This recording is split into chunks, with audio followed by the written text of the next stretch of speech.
country's biggest living room, and for one night only, this is the home of the Tartan Army, with millions more following across the country. Guys, Scotland have won their first match. What do you make of that? Oh, brilliant! Absolutely brilliant! Gotta believe it for that! Gosh, 28 years of waiting for this. Absolutely fantastic. 3 decades of anticipation, one night of celebration. Nobody here was going to sleep through history. Conor Gillis, Sky News in Glasgow. Yeah, we just have some breaking news to bring you. We told you yesterday about England and some of their training kit being stolen, including Harry Kane's boots, a bit of a distraction off the pitch. Well, 2 men have now been charged over that theft. Thousands of dollars worth of kit, England kit, memorabilia, including signed shirts. Police say Mustafa...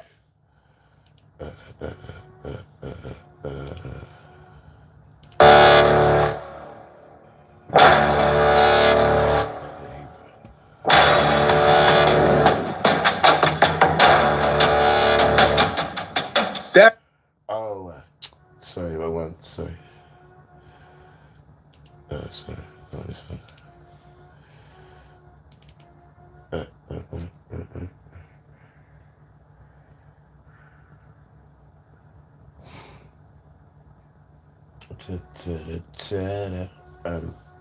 Okay, first. So great. No, so now. Coming in.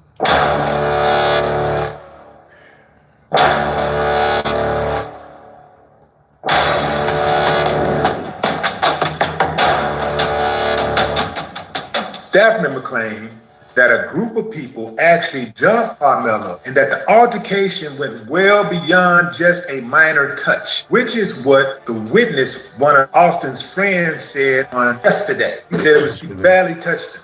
He said he kind of patted him on the arm or something, on the shoulder. He said he pointed out that visible welts were left on Carmelo's eye. The staff member's account has been widely shared with advocates who... Okay, I hear that. Right. That's my message. I look forward to see the other people get upset and make videos about this. Doesn't matter to me. Doesn't matter to me. Again, let me say this, and I'll say it as harshly as they may want to take it. If anyone is teaching you to follow the law, if anyone is teaching you to keep the law, that person will be in hell. You follow them, you will be in hell. If you are trying to, and the reason why is because if you are trying to keep the law, you will fail. You have no mechanisms whereby which you can overcome that failure, whereby which you can have those sins atoned for. You have decided to go another way rather than going through Christ, and you, my friend, will die in hell. Dangerous. As we've been discussing many falsehoods that come from the religion of Christianity, there is one major falsehood that needs to be really covered and dealt with. There is nothing but lies and falsehoods found in the religion of Christianity that is all about keeping people away from Yah and leading many people through the broad gate that leads to destruction that many go in by. Last week, as I was discussing being set apart, I displayed that false person speaking pure lies about keeping the law, him even going as far to tell people keeping the law will lead people to hell. If you are a person that thinks we are supposed to keep the law, you, my friend, are in danger. You have not clearly read and understood the scriptures. But if you're going to live by the law, you will die by the law. You will not keep the law. And so, my friend, you are going to die and go to hell. Before I can, maybe it's just out of ignorance. If it's out of ignorance, amen, you can get past that. But if you are staunch and you believe this, you're going to hell. And I'm not trying to be ugly, but I'm trying to help you out, brother. You cannot keep the law. And what I'm telling you, ladies and gentlemen, is the gospel. What we're talking about, ladies and gentlemen, is the gospel. It's absolutely crazy how far Satan is going in order to keep people away from Yah and keeping his Torah. I mean, literally scaring people with the threat of going to hell in regards to keeping the Torah is ridiculous. And it's understandable with all these things going around why there's so much confusion. So with all that pressing on me, what I wanted to do was really just make a video quickly breaking it down about what the difference really is between the new covenant and the old covenant, because I think that's what people need. But I realized that before I covered it, I really needed to provide a proper teaching so that it could reduce all of the arguments. The understanding most people have when they reject the Torah is that Yahusha fulfilled the law, and by his sacrifice, the new covenant was set. The most commonly used rebuttal is that Yahusha fulfilled the law, and therefore we don't need to keep it. That's what most people say. But here's the deal. When you actually ask someone what fulfilling the law actually means, they literally have no real answer. Ask people that question when they say this. It's like people feel that the law was like some kind of contest. Basically, it's like fulfilling the law means who could do it perfectly first wins.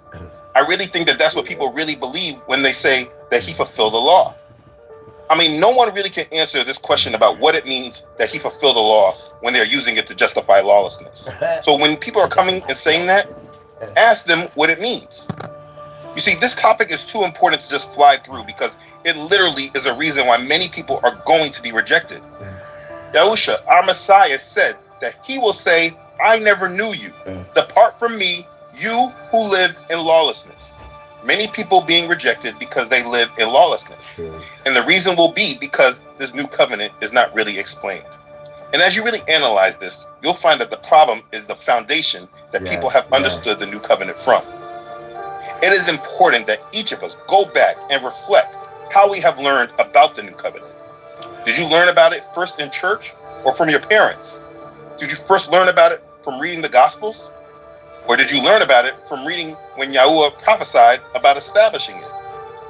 How did you learn and understand the new covenant? There are a lot of views about the Torah and the new covenant. A lot of remarks about the Torah versus grace, which really makes no sense when you truly understand what grace is. There are a lot of remarks about the fact that we do not need to follow the Torah because we are under the new covenant. It honestly makes no sense when we actually read what was prophesied about the new covenant that Yahuwah spoke about before he established it through Yahusha. He said he will be writing his law on our hearts, which should clearly establish that his law was not going anywhere except how it was going to be known. True. He said that it was going to be written on our hearts. One of the many reasons why I have been such a strong advocate for reading the word is that once a believer becomes born again and is indwelled with the Holy Spirit, the Ruach speaks Yahweh's righteousness to him. And because Satan knows this, he has desperately worked in confusion to quench the Ruach in our lives so that... Right. I know I was supposed to do this yesterday, but I know things were happening. Brief reminder, today is not no church day at all. Yes, today's a devil day. Today belongs to the Son. Today's not no church day at all. Yes, we just read Bible every day. Today's not no church day at all. Don't forget that. Hebrews chapter 1. Yahuwah, having in the past spoken to the fathers through the prophets at many times and in various ways, has at the end of these days spoken to us by his Son, whom he appointed heir of all things, through whom he created the universe. Right, so there is such a thing called a universe then. Okay. His Son is the radiance of his glory, the very image of his substance, and upholding all things by the word of his power, who, when he had by himself purified us of our sins, sat down on the right hand of the Majesty on high.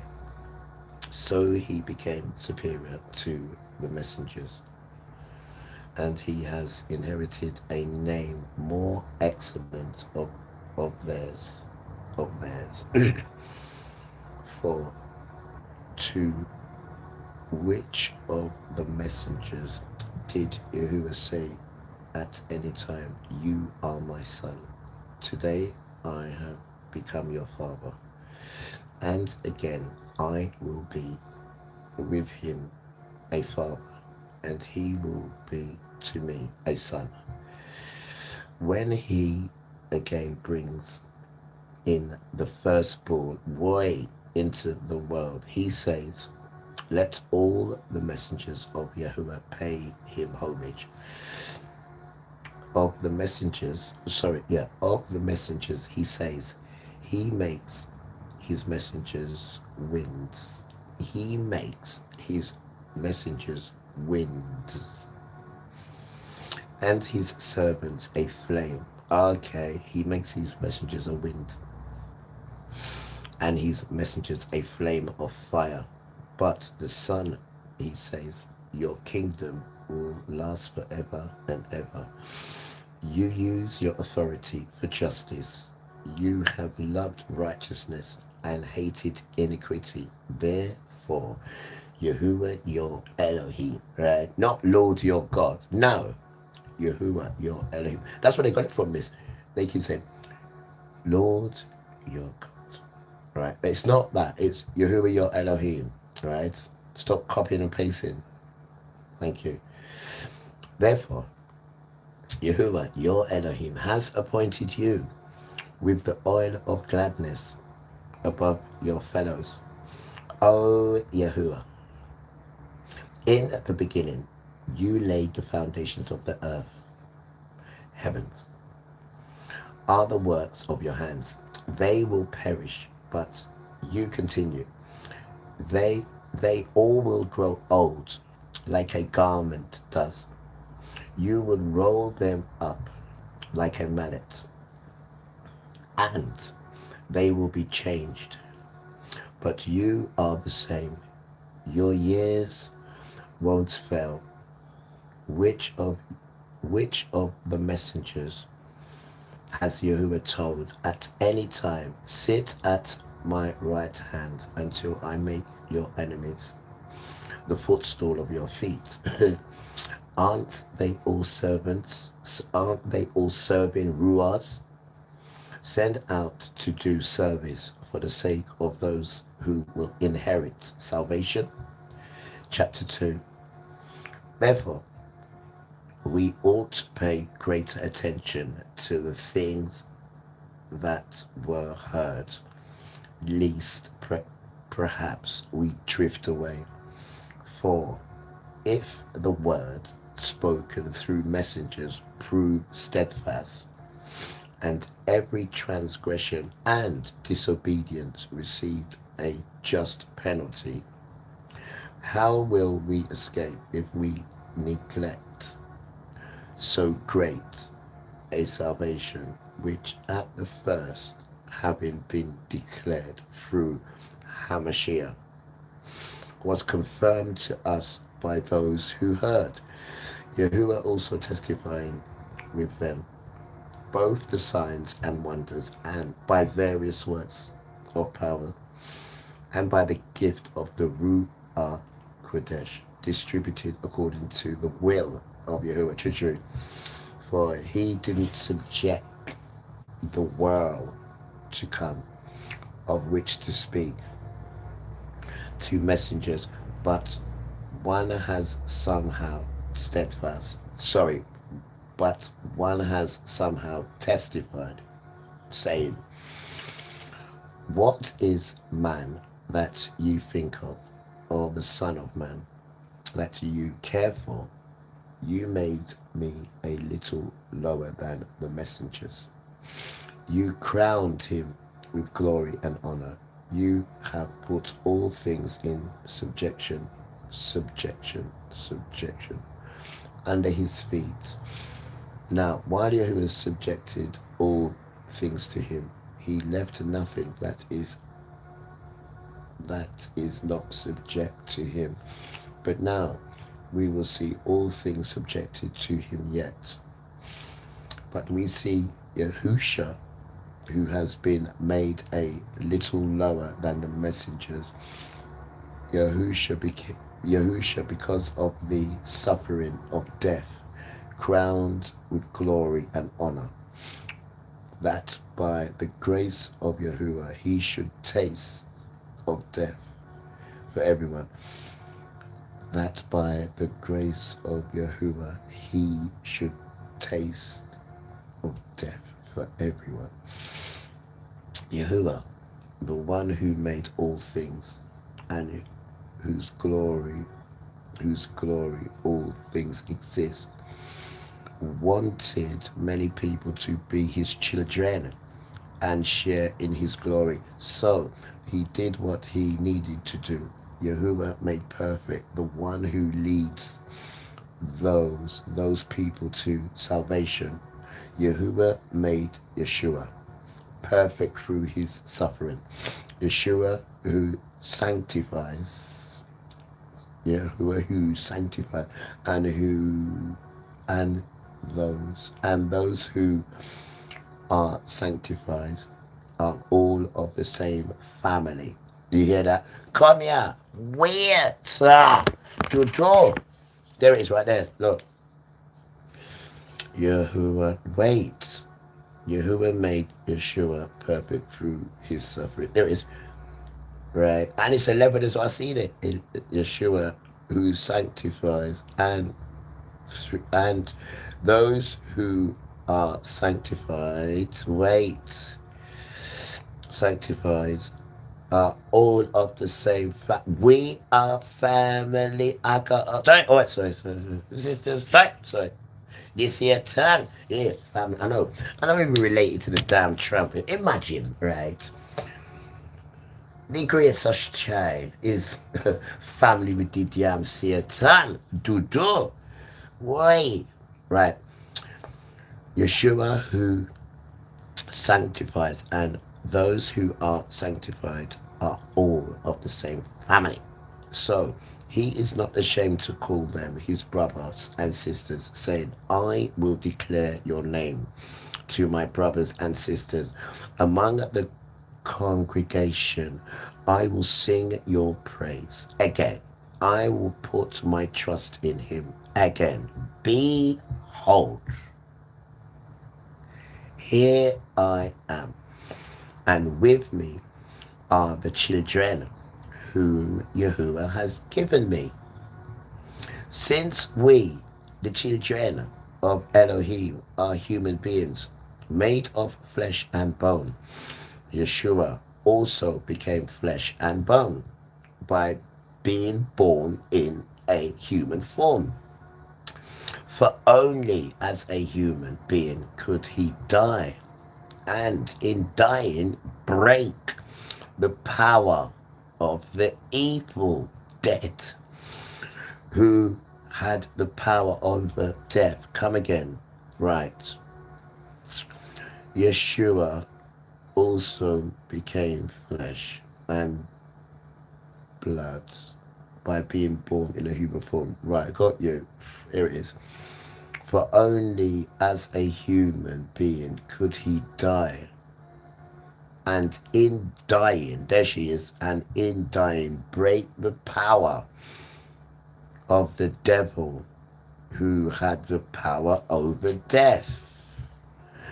Rasta. Right, where can I take it from here? Here it is. For only as a human being could, there she is. Right, there it is right there. For only as a human being could he die, and in dying, there it is, and in dying break the power of the devil, who had power over death. There it is right there. That's a good way of explaining it. Alright, let me take this piece here for later. Weird. So he's got no power. I was telling you that since 1968. Did Trump? No power. Why? Because he died. And in dying, he broke the power of the devil. In the dying. The dying is what broke it. Okay, I'm going to start beating them up. Let's stop here. All right, Satan. Now, Hebrews chapter 2 verse 15. No. Only in this way could he set free. See? Look. Only in this way could he set free all who have lived their lives as slaves to the fear stop it, man, to the fear of dying. Tutu, I didn't see that bit, miss. I didn't see it, man. I didn't see it. Yeah, we're gonna do this one later on. We're gonna do a video on this one. I'm gonna do a video. I don't have to pay money for it as well. I don't care. This look, the man's just explained it. This is the problem of the world, right? The children are scared to die.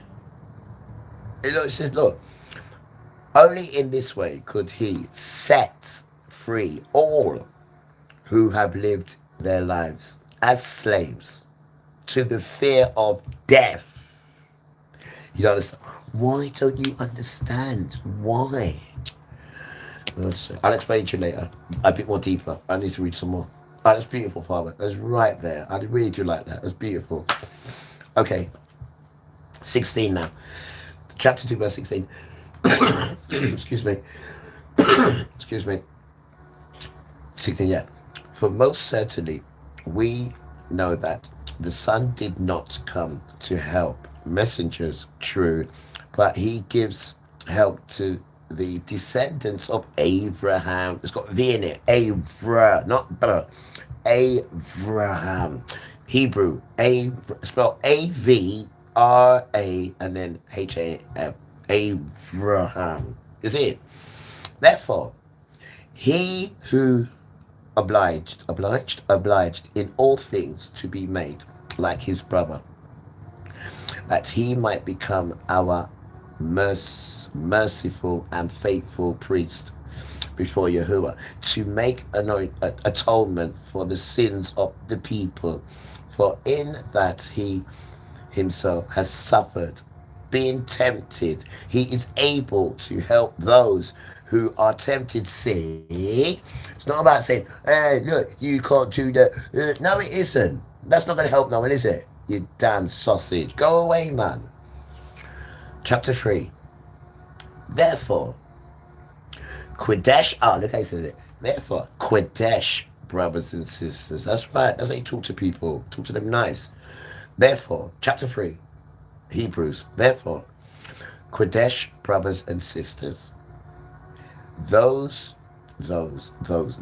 chosen by Yahuwah to be his Kodesh people, think about Yeshua, yeah.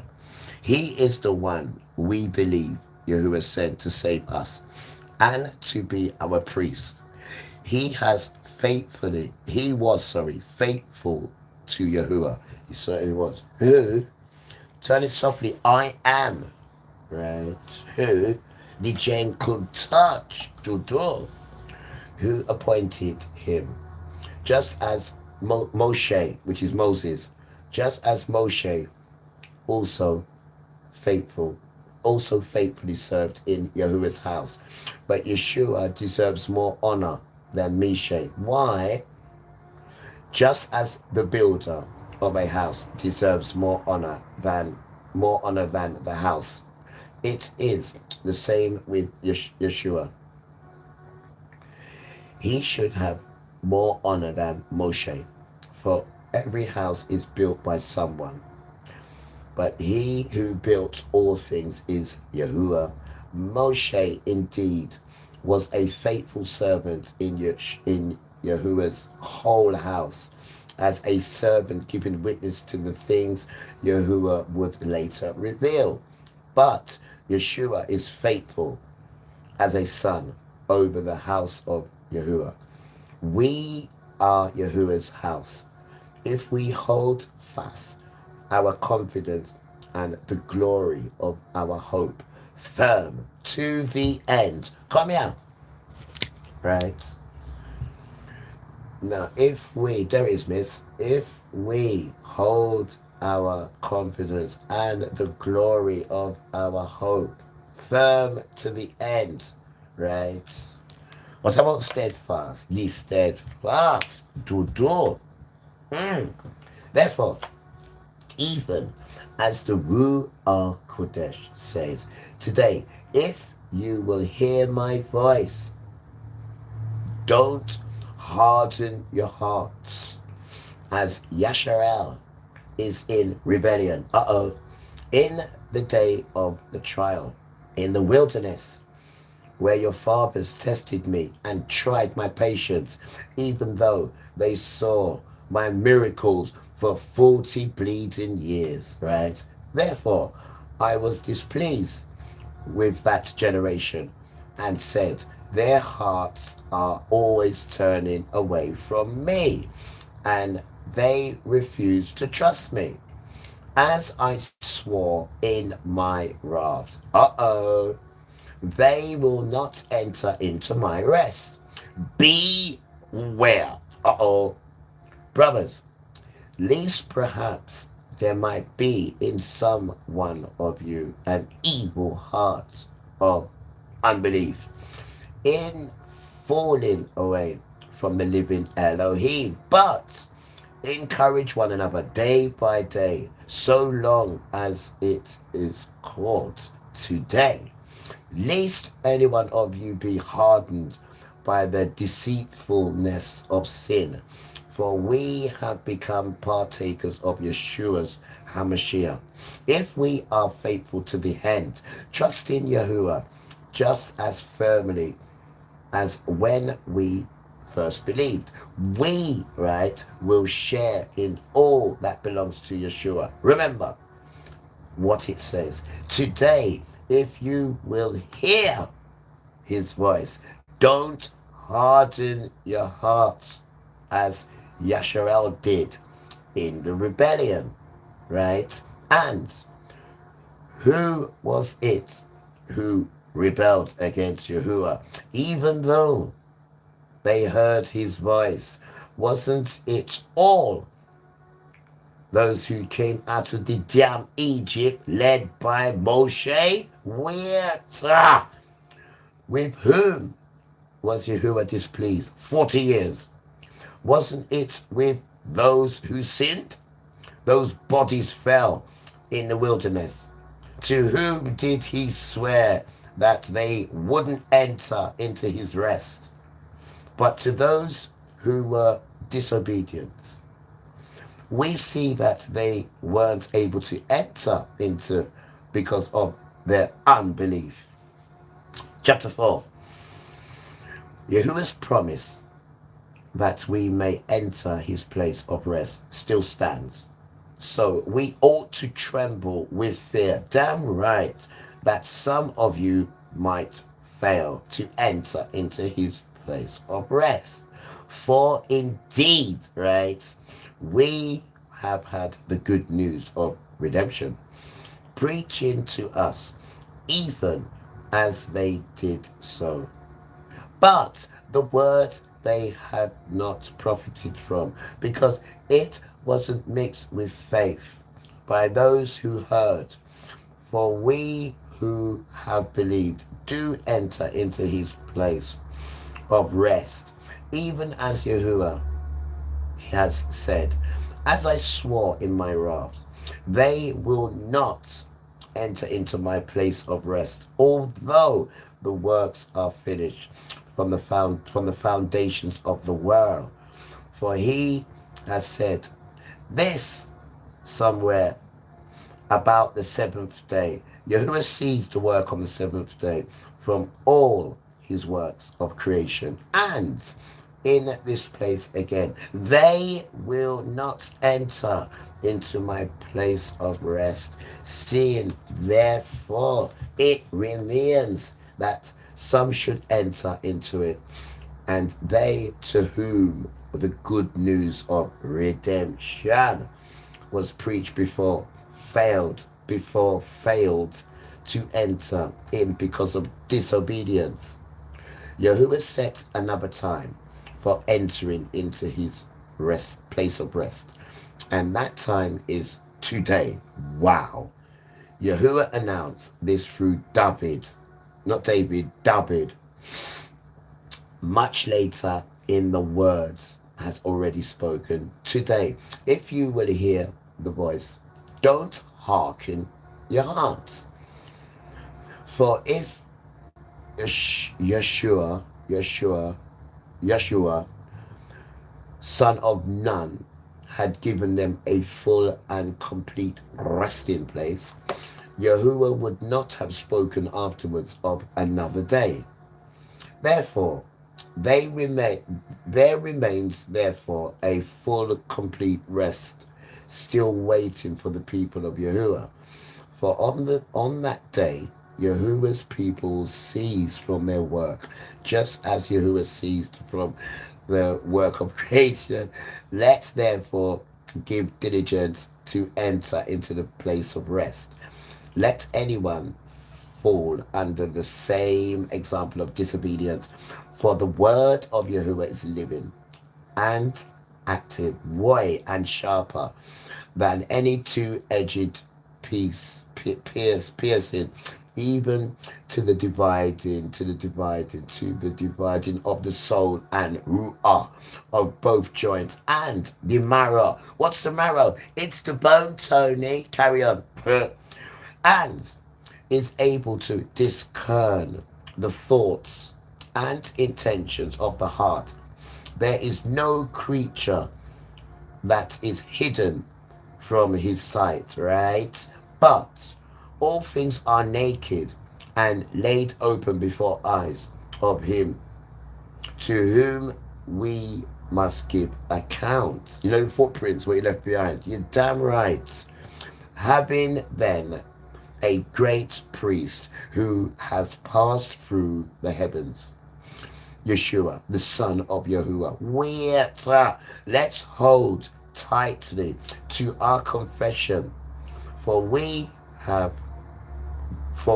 don't have a priest who can't be touched with the feelings of our infirmities, but one who has been in all points tempted like we are, yet without sin. Let's therefore draw near with boldness to the throne of grace, right? That we may receive mercy and find grace for him to help in time of need. That's 5. Give me a minute. Why? What Yahweh is writing on our hearts, Satan leads us to reject. Because what we're doing, we're following man more than we're following Yah. It has been my experience that when we go back to the word from the beginning and read it, we allow Yahuwah to speak to us, and we are reigniting the fire of the spirit that has been quenched by Satan's falsehoods. Understanding the new covenant is one of the most important things we can do. And unfortunately, though people claim to accept this covenant and be under it, they do not completely understand it and understand Yahusha and what his sacrifice actually was. They say they know he is our high priest, but because they don't understand the Torah, they don't truly understand what that even means and what was actually changed in this new covenant. So that needs to be fixed. I'm going to explain this really in depth for those that are trapped under the doctrines of Christianity. You see, if Christianity was truly a true faith, then this topic shouldn't even be a thing, because you don't really have to go that hard to really understand this. There is literally a book in the New Testament that breaks down the new covenant, so that anyone who ever really wants to understand what changed in the new covenant, all they had to do was really read this book. It's like a training manual of the new covenant. I covered this subject years back, but with the confusion that's still in our midst, and we have these false teachers like this one saying the craziest things in this hour, I want to be thorough and really teach this. These people like to attack and say a lot of names, and they like to deflect. But one thing you will not see them do is what is about to be done right now. In order to understand the importance of the Torah and how we should still follow it, what we need to do is deal with the major misunderstanding, which is the new covenant. I've tried to explain the new covenant by explaining it from what was prophesied in the Old Testament and bring it into correlation with the New Testament. Most people don't understand how the Old Testament correlates with the New Testament. So I'm going to rectify this. I'm going to teach from a book that covers the new covenant as direct as possible. In order to understand the new covenant in the clearest way, the book of Hebrews is a book that must be studied, because this is precisely what the book was written for. The confusion is removed when the book of Hebrews is studied. And so in order to understand the new covenant, we will understand it from reading the book of Hebrews. I'm going to do a complete Bible study on the book of Hebrews and explain it line by line, so there is no one that cannot say that the new covenant and what was changed was not properly explained. Anyone could use this book to explain the new covenant, and that's what we're going to do right now. So what we're going to do is break down the new covenant by studying the book of Hebrews. This right here is a Bible study to save your soul. Let's begin. There's a new career and a new training that you can start with no previous experience. It pays well, provides flexibility to work around family commitments, and it creates a deep sense of purpose. Okay, so let me clarify this first. Understand that this faith that you claim is not a one-world religion. It is a faith that was established from a nation of people, the Israelites, who were in covenant with Yahuwah, but they broke it. They were Hebrews. Yahusha himself was a Yahudim, what they call in these modern times a Jew. But he was a Yahudi, a man from the tribe of Yahudah. Yahusha's disciples were Yahudim, and the first to come into this new covenant were Yahudim. The first meetings took place in their synagogues, and the first controversies about this new covenant was about adherence to the Torah that was already given to Yasharel, which of course the Yahudim were a tribe of. It was not Christianity that they were in. They were following the way, and the way was the faith of the Hebrews. These first Yahudim believers who began to believe in Yahusha, they raised many questions.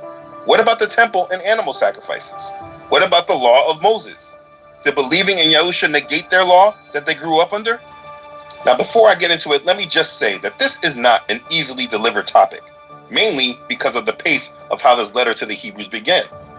The book of Hebrews is a strong book full of meat, but in getting to the point, the writer is meticulous with the details to explain Yahusha and the new covenant, which is a great thing. But the whole premise is not made complete until we get midway into the book, which is probably why most people don't really understand what's written in this book. If I wanted to, because I've read 5 chapters, and it's true. It does take time to go into, because I've never read it before. It's the first time as well. which is a great thing. But the whole premise is not made complete until we get midway into the book, which is probably why most people don't really understand what's written in this book. If I wanted to just cut to the chase and explain what's different, and I started in the middle of the book, the haters, they would just say I was skipping over things, and they would make excuses.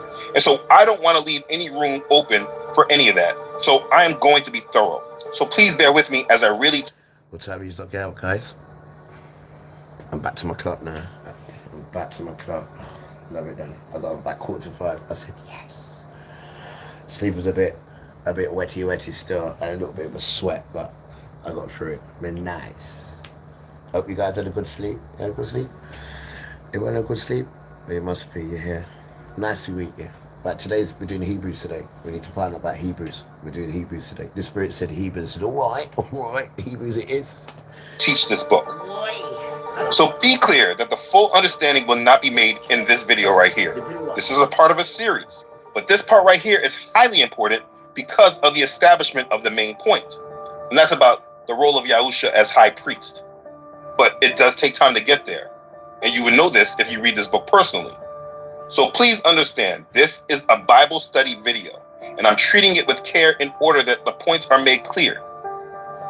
Understanding the attention span of people today, again, please bear with me as I get through these first few chapters, because I do understand it starts off slow.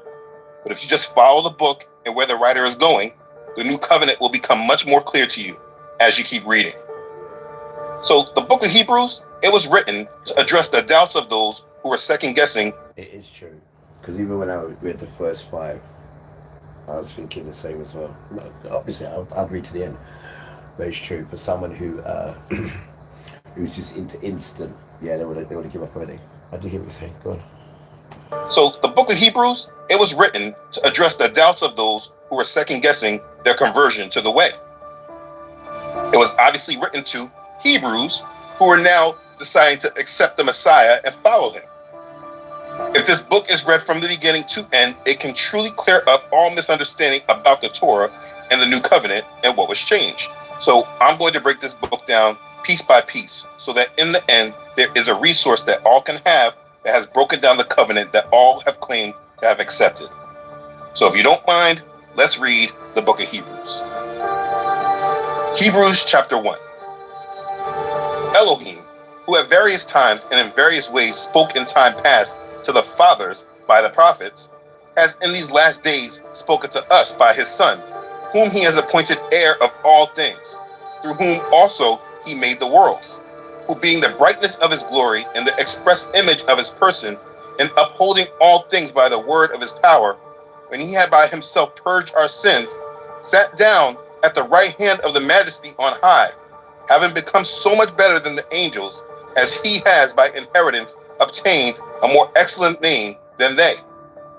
Hebrews chapter 1, verses 1 through 4. Okay, so real quick, this was just the intro. When reading this, please understand that people were more eloquent back then than we are today. What he wrote here is just bringing out the power and supremacy of Yahuwah. He mentions that at various times and in various ways, Yah has spoken to them being the Hebrews. Yah has spoken to them through the prophets. Again, not to keep repeating the same thing, but this is why we read the scriptures from the beginning. Because when we read it all on our own, we know of this. Yeah. We know of how Yah spoke to them through the prophets. But in this intro, he is just making the case for Yahusha, saying that Yahusha has obtained a more excellent name than the angels. Let's keep reading. For to which of the angels did he ever say, "You are my son, today I have begotten you"? And again, "I will be to him a father, and he shall be to me a son." But when he again brings the firstborn into the world, he says, "Let all the angels of Elohim worship him." And of the angels, he says, Yeah, it was good the way you've done that, because I'm actually reading it as well and going through it. Yeah, because you really want me to get this. There's something in there for you. This is 3 days. Even the white gentleman was doing it for you before. He's the one who triggered it on, because he's done it for 2 hours. Yeah, no, but you do it with him, you get it in 10 minutes, obviously.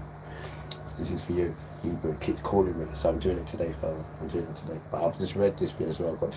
We got to 5, didn't we? We're not on 5, this is the second one. So I've noticed how you're doing this one, Father. I noticed how you're doing the Hebrew one. You're doing this one, read it, and the documentary as well. You want me to really get this one so I can see. I'll put the camera as well. Your children are there. I said hi to them already. I said good morning to them already. They're all up and bushy-eyed, ready for more Bible stories and more fun and more conversation. Because there's conversation, you know, and the truth's all coming out now. They're getting to realise that there was nothing wrong with these children. Of course there wasn't. It was the system, the Esau system. Remember 2 nations, guys, 2 nations. That one there is Esau, hairy, and this one here is us, the brown one. And that is the dance, whether you like it or not. That is the whole dance. If you go and have a look and see the way the children have been treated. But this one you don't get to see. But this one's pulling all the strings, this one here. And you can tell by the way he treats everyone. He thinks it's all his. He thinks he can do whatever he wants. But when you go to the DNA of him, he's a dog. He's a little idiot. He's dead. There's a little pom-pom. When you go to the DNA. But when you go to the leaf, he's got everything. Because he's engineered it when everyone was asleep or when everyone didn't know. That's how they sneak in. But now people are waking up now. And look what's happening to him. The little butt he fears. Right? Look what's happening to him. Now people are awake. Right? Because all you do is just brutalize humanity, you little... Yo. You're like to me in a Bible class, you know. Who makes his angels spirits and his ministers a flame of fire? But to the Son he says, "Your throne, O Elohim, is forever and ever." Yo, man, tell you the truth, right? You know Palestine. Palestine is our main enemy, right? But you know what? We can put Palestine on pause because they didn't finish. Esau will come for now. And don't forget, you see what's happening to Palestine? That's us who did that. Joel 3. J-E-O-L. Joel 3. That's Palestine. And tells you, Palestinian and Gaza. Tells you, that's us who did that. That's us. A scepter of righteousness is the scepter of your kingdom. You have loved righteousness. It's just, you don't know what's going on. You just see it, and oh, it's Palestine. You have no idea why that's happening. They lied to you. You have no idea why that's happening. No idea. But we're telling you, and you still don't believe. Believe what you want. We know why it's happening. It's written in the book, Joel 3. And hated lawlessness. Therefore Elohim, even your Elohim, has anointed you with the oil of gladness more than your companions. And you, Yahuwah, in the beginning laid the foundation of the earth, and the heavens are the work of your hands. They will perish, but you remain. And they all grow old like a garment. Like a cloak you will fold them up, and they will be changed. But you are the same, and your ears will not fail. But to which of the angels has he ever said, Sit at my right hand till I make your enemies your footstool. No. Are they not all ministering spirits sent forth to minister for those who will inherit salvation? That's Hebrews chapter 1, verses 5 through 14. You see, this part of the chapter is explaining that the Son is better than the angels, or higher in rank, because he sits at the right hand of Elohim and because of his eternal inheritance. The Son has obtained a greater name than the angels, and he uses Old Testament references to explain this. For example, in verse 5, when he says, "For to which of the angels did he ever say, 'You are my son, today I have begotten you'?" Right there, he's referencing Psalm chapter 2, verse 7. Look, it says, "I will declare the decree. Yahweh has said to me, 'You are my son, today I have begotten you.'" And then when he says, "I'll be to him a father, and he shall be to me a son," he is referencing 2 Samuel chapter 7, verse 14. Do you see that? This chapter is bringing scriptures from the Old Testament to show how Yahusha, the son of Elohim, is exalted above the angels. Like how verse 8 says, "But to the Son he says, 'Your throne, O Elohim, is forever and ever. A scepter of righteousness is the scepter of your kingdom. You have loved righteousness and hated lawlessness. Therefore, Elohim, even your Elohim, has anointed you with the oil of gladness more than your companions." This is directly from Psalm chapter 45, verses 6 and 7. Like verse 10 is from Psalm chapter 102, verses 25 through 27. And then verse 13, it refers to Psalm chapter 110, verse 1. Understand what he's doing here. He's using the Old Testament to establish the belief in Yahusha. But if you never read the Old Testament, how would you understand what he's trying to say? You would just be reading these verses from this chapter and not understanding that he's referencing the scriptures from the Old Testament. And you see, when you're reading this, the crazy thing that you will see is that because people don't recognize that he's referring to the Old Testament scriptures, people will use this to justify their belief in the Trinity. And it's just because people aren't studying to really understand what they are actually reading. You can clearly see it's just because these people have not really read and studied the Old Testament. Let's continue on to chapter 2. Did you know? For the price of a single pint, you can get lifetime free internet forever. Stop handing over hard-earned cash every month to... Hebrews chapter 2. Therefore, we must give the most earnest heed to the things we have heard, lest we drift away. For if the word spoken through angels proved steadfast, and every transgression and disobedience received a just reward, how shall we escape if we neglect so great a salvation, which at the first began to be spoken by Yahweh, and was confirmed to us by those who heard him?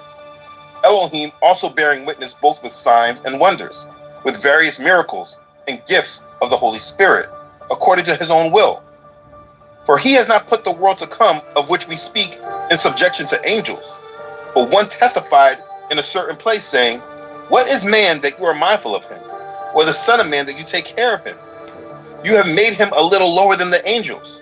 You have crowned him with glory and honor, and set him over the works of your hands.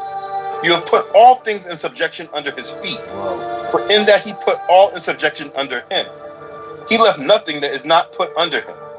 But now we do not yet see all things put under him, but we see Yahusha, who was made a little lower than the angels, for the suffering of death crowned with glory and honor, that he, by the grace of Elohim, might taste death for everyone." Hebrews chapter 2, verses 1 through 9. So, as he's talking to these Hebrews, he is just introducing Yahusha to them through the understanding of the scriptures that was their foundation. In verses 6 through 8, he is referencing Psalm chapter 8, verses 4 through 6. You see, all this is pointing the Hebrews back to Old Testament prophecy. I hope you may be understanding that if you read this New Testament without really reading the Old Testament first, and understand all the prophetic things spoken of the Messiah before he came, you may just gloss over all this that's written. Also, another important point when reading, you must understand the audience that's being spoken to. They had a foundation of the Old Testament. It's completely opposite what Christians have. They had a foundation of the Old Testament, and that's how they were able to understand what this new covenant is about. He keeps referencing the Old Testament. So if you don't really understand the Old Testament, how do you think you're going to really understand what's changed? The problem with Christians is that they do not read the Old Testament.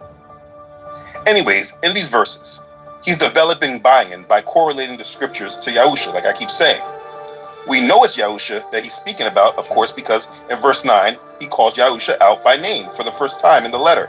So again, we clearly know who he's referring to. Let's keep reading though. For it was fitting for him, for whom are all things and by whom are all things, in bringing many sons to glory, to make the captain of their salvation perfect through sufferings. For both he who sanctifies and those who are being sanctified are all of one. For which reason he is not ashamed to call them brethren, saying, I will declare your name to my brethren. In the midst of the assembly I will sing praise to you. And again, I will put my trust in him. And again, here am I and the children whom Elohim has given me. Inasmuch then as the children have partaken of flesh and blood, he himself likewise shared in the same, that through death he might destroy him who had the power of death, that is, the devil, and release those who, through fear of death, were all their lifetime subject to bondage. For indeed, he does not give aid to angels, but he does give aid to the seed of Abraham. Therefore, in all... That's what it meant. That's what it meant. That's what it meant. That's what it meant. That's what it meant. For indeed, he does not give aid to angels, but he does give aid to the seed of Abraham. I didn't know that. Were all their lifetime subject to bondage. For indeed, he does not give aid to angels, but he does give aid to the seed of Abraham. Therefore, in all things he had to be made like his brethren, that he might be a merciful and faithful high priest in things pertaining to Elohim, to make propitiation for the sins of the people. For in that he himself has suffered, being tempted, he is able to aid those who are tempted. Hebrews chapter 2, verses 10 through 18. All right. He again is pointing to more messianic prophecy. But verses 14 through 16 goes more in depth about his purpose. The Son became human so that he can destroy the devil and release those who are in bondage to sin. But it is verse 17 that I want to highlight because it is the first time that this title is used, and it's very important to understand. This is where the understanding of this whole new covenant starts from.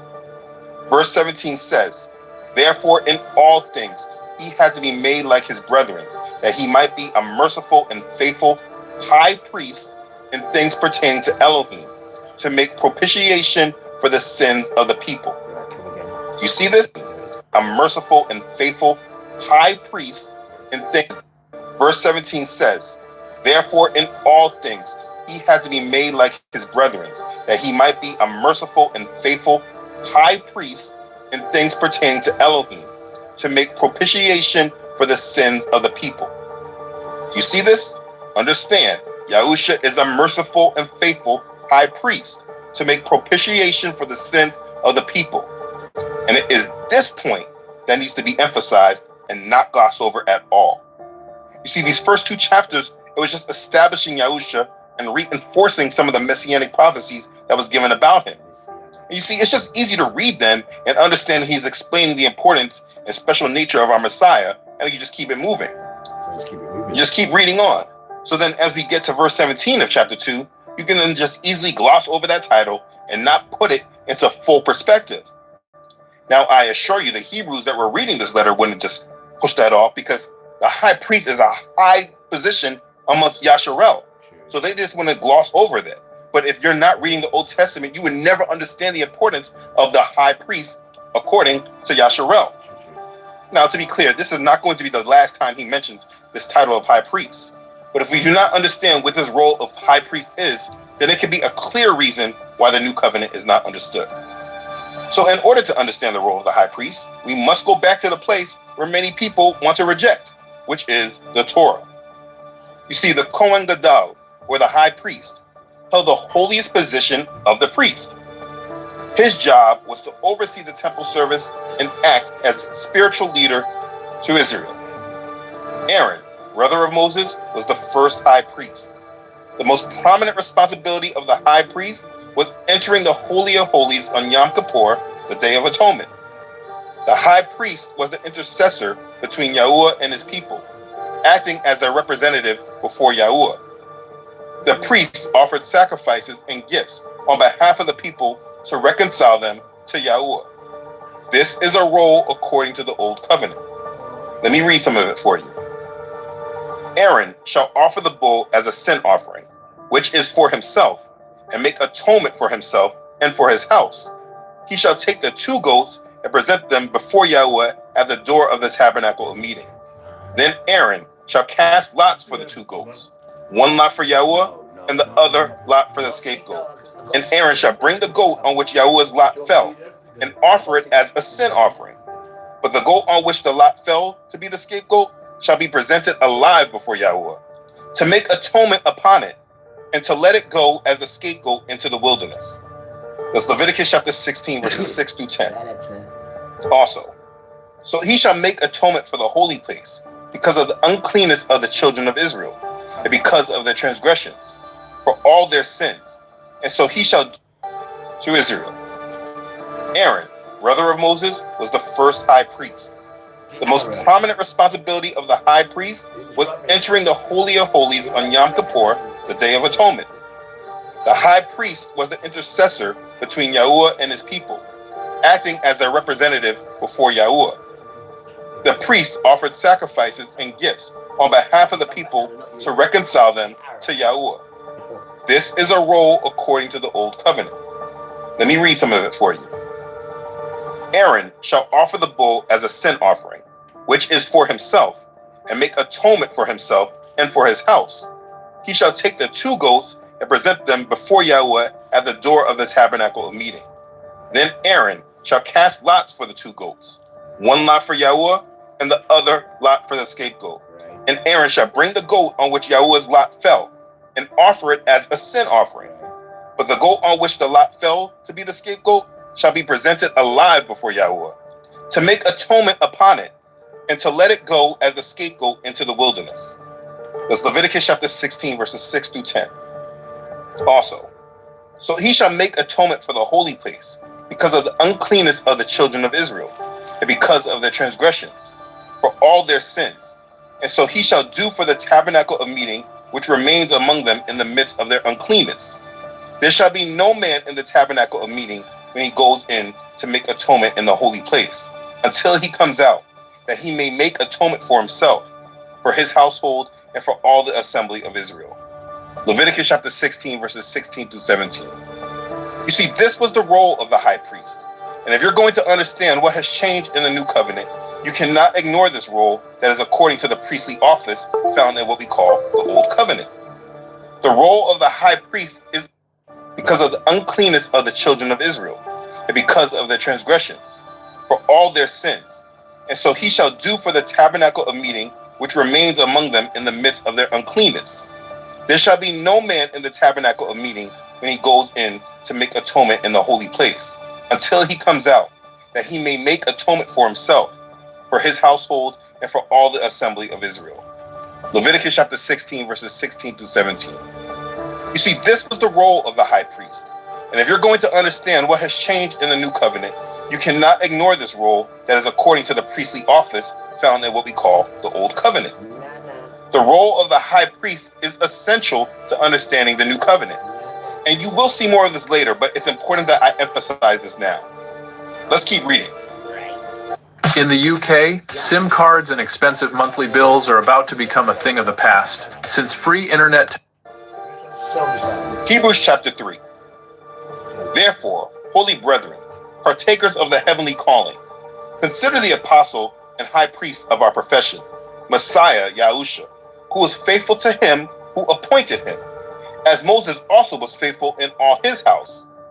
For this one has been counted worthy of more glory than Moses, inasmuch as he who built the house has more honor than the house.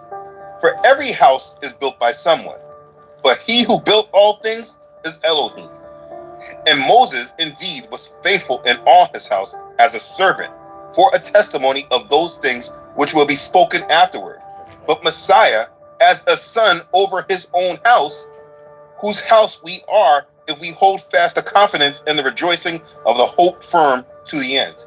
Hebrews chapter 3, verses 1 through 6. I mean, if you just read these things, there's no way that you come out with the Trinity doctrine, but that's another subject.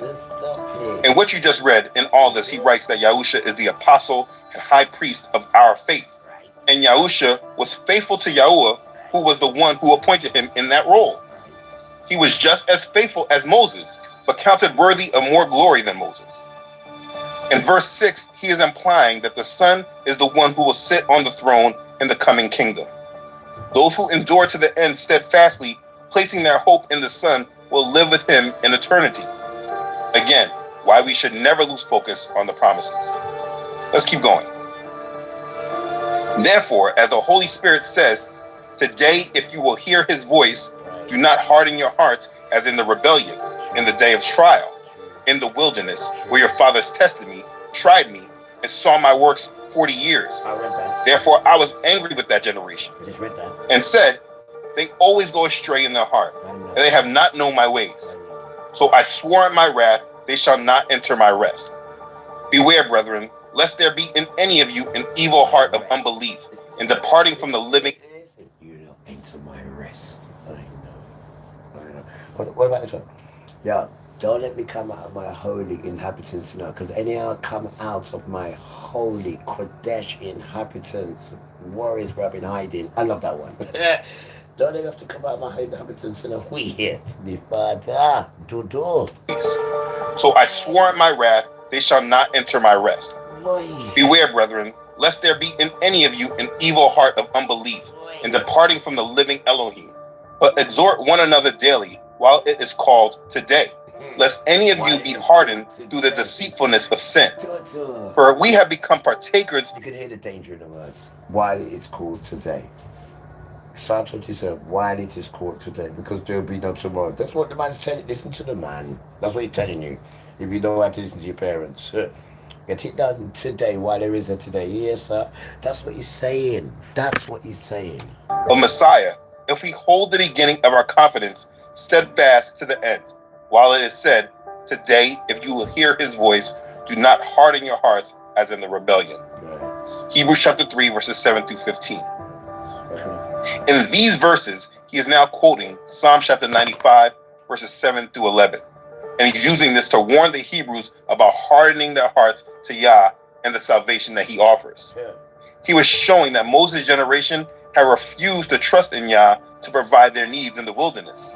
And many of these Hebrews who were hearing the gospel of Yahusha were in danger of not trusting in the salvation offered through Yah's Son. It's always important to understand the audience of who's being spoken to in these letters. And that is another reason why Paul's letters are so misunderstood. But I don't want to get off track. It is important to understand the audience. He is speaking to Hebrews who are rejecting this gift from Yah. He was explaining that they must renew their belief in Yah's word by placing their trust in Messiah and obeying him. Now, before we go any further, let me also deal with that word rest. You see, rest is a key concept in the book of Hebrews. In the Old Testament, the conquest of the Promised Land and stopping of fighting in the land was viewed as a form of rest. Let me show you. It says, until Yahuwah has given rest to your brethren as to you, and they also possess the land which Yahuwah your Elohim has given them beyond the Jordan, then each of you may return to his possession which I have given you. That's Deuteronomy chapter 3, verse 20. Also, so Joshua took the whole land according to all that Yahuwah had said to Moses, and Joshua gave it as an inheritance to Israel, according to their divisions by their tribes. Then the land rested from war. Joshua chapter 11, verse 23. Do you see that? That's what's being spoken of when you hear about rest. And we're going to deal with more of that in the next chapter. So it's important that you understand what's being spoken of when you see rest being referred. Now, he's also referring to the Israelites' unbelief as sin and disobedience. You see, some of the Israelites did not enter Yah's rest, the promised land, because they did not believe in Yah's promise to them. They failed to possess their inheritance because they did not trust in Yah. Those who this letter was being written to were in danger of following their ancestors' footsteps. They were tempted to doubt Yahusha's words. He was encouraging them to place their faith firmly in Messiah. Let's move on to chapter 4, where the promise of rest is spoken of more. Can you dare believe it? There's actually a light that never runs out of power. Lift it and it turns on. Close it. Hebrews chapter 4. Therefore, since a promise remains of entering his rest. Let us fear lest any of you seem to have come short of it. For indeed the gospel was preached to us as well as to them, but the word which they heard did not profit them, not being mixed with faith in those who heard it. For we who have believed do enter that rest, as he has said, so I swore in my wrath, they shall not enter my rest. Although the works were finished from the foundation of the world. For he has spoken in a certain place of the seventh day in this way. And Elohim believed do enter that rest, as he has said, so I swore in my wrath, they shall not enter my rest. Although the works were finished from the foundation of the world. For he has spoken in a certain place of the seventh. Where is that? Although, there it is. Although the works were finished from the foundation of the world. What's the works? Works were finished from the foundation of the world. For he has spoken in a certain place of the seventh day in this way. And Elohim rested on the seventh day from all his works. And again, in this place, they shall not enter my rest. Since therefore it remained that some must enter it, and those to whom it was first preached did not enter because of disobedience. Again, he designates a certain day, saying in David, today, after such a long time, as it has been said, today, if you will hear his voice, do not harden your hearts. For if Yahusha had given them rest, that he would not afterward have spoken of another day. True. There remains therefore a rest for the people of Elohim. For he who has entered his rest has himself also ceased from his works, as Elohim did from his. Now, real quick, I can't resist this. Verse 8 of this chapter, it says, for if Yahusha had given them rest. In the New King James Version, it says, for if Joshua had given them rest. Now, in the King James Version, it says, for if Jesus had given them rest. But listen, we know that that was not who we say Joshua, son of Nun. We know that that's not his name. We know that his name wasn't Jesus. Yes. Understand that these people that were translating were playing a game with his name. Our names do not change. Just need to point that out. But let's go back to what I was talking about in regards to rest. You see, the unbelief of the Israelites in the desert serves as a warning for believers today to enter into Elohim's rest. And he used this when speaking to these Hebrews back then. But this promise, it's still offered to the faithful today. He writes that the good news was preached to us as well as them being the Israelites in the desert, as verse 2 states. But that doesn't make sense when Yahusha did not die for our sins back then, when the Israelites were in the desert. But the writer says that the gospel was preached to them. You see, the gospel, or the good news, is the promise of entering his rest. This has always been the promise Yah has offered his children. The promise was proclaimed to the Israelites in the beginning when they got the Torah. The generation that left Egypt, led by Moses, had failed to enter their rest, which was the promised land. It has nothing to do with going to heaven. I know. It says, for as yet you have not come to the rest and the inheritance which Yahweh your Elohim has given you. That's Deuteronomy chapter 12, verse 9. Do you see it? Do you get it? The Israelites did not enter their rest because of their lack of faith. And the writer uses this to contrast that this is the same way the good news of Messiah that has been proclaimed is calling us to Yah's same rest. He was warning these Hebrews that their unbelief would hinder them from entering into it. So when reading about this rest, it's important to understand what is being spoken of. It's not about taking a break or something that we know rest to be. It is a promise of peace. And this is the good news. This is what we are waiting for to this day. Let's continue reading though. Let us therefore be diligent to enter that rest, lest anyone fall according to the same example of disobedience. For the word of Elohim is living and powerful and sharper than any two-edged sword, piercing even to the division of soul and spirit, and of joints and marrow, and is a discerner of the thoughts and intents of the heart. And there is no creature hidden from his sight, but all things are naked and open to the eyes of him to whom we must give account. Seeing then that we have a great high priest who has passed through the heavens, Yahusha, the son of Elohim, let us hold fast our confession. For we do not have a high priest who cannot sympathize with our weaknesses, but was in all points tempted as we are, yet without sin. Let us therefore come boldly to the throne of grace, that we may obtain mercy and find grace to help in time of need. Hebrews chapter 4, verses 11 through 16.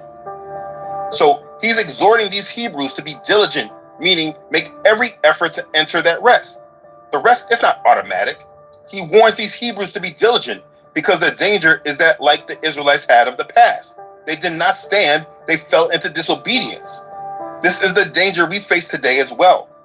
Now, verse 12 is one of the most known lines from the book of Hebrews. For the word of Elohim is living and powerful and sharper than any two-edged sword, piercing even to the division of soul and spirit, and of joints and marrow, and is a discerner of the thoughts and intents of the heart. What it's saying is that the word of Elohim is alive and it's active. It exposes the natural and spiritual motivations of a believer's heart. These are some of the most known verses from this book, and people love to use them, while the rest of this book they don't really understand. We are going through this in depth so that this is no longer the case. After verse 12, he then goes back into Yahusha being the high priest. Verses 14 through 16 says, seeing then that we have a great high priest who has passed through the heavens, Yahusha the son of Elohim, let us hold fast our confession, for we do not have a high priest who cannot sympathize with our weaknesses, but was in all points tempted as we are, yet without sin. Let us therefore come boldly to the throne of grace, that we may obtain mercy and find grace to help in time of need. Again, this role of the high priest is so incredibly important. In the Old Testament, the high priest passed through the courts and veils into the most holy place. Now, in this new covenant, Yahusha is our high priest. And as verse 14 says, he passed through the heavens to the very presence of Elohim, where he sits as Yah's right hand. Hallelujah. Praise Yah for this. You see, I'm trying to be meticulous through all this because you can read these chapters over and over and still not really understand what's being said if you never really actually understood the foundation of the scriptures, which this is all based upon, which is the Torah. Yahusha is our high priest. And again, if you do not understand this role according to the Torah, you cannot understand the new covenant. So while that false teacher says that you can't keep the law because there is no temple, if anyone is teaching you to follow the law, if anyone is teaching you to keep the law, that person will be in hell. You follow them, you will be in hell. If you are trying to, and the reason why is because if you are trying to keep the law, you will fail. You have no mechanisms whereby which you can overcome that failure, whereby which you can have those sins atoned for. You have decided to go another way rather than going through Christ, and you, my friend, will die in hell. Needlessly, by the way. When you break the law, what do? You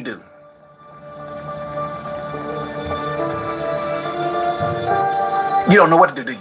You go to Jesus, right? Why are you going to Jesus?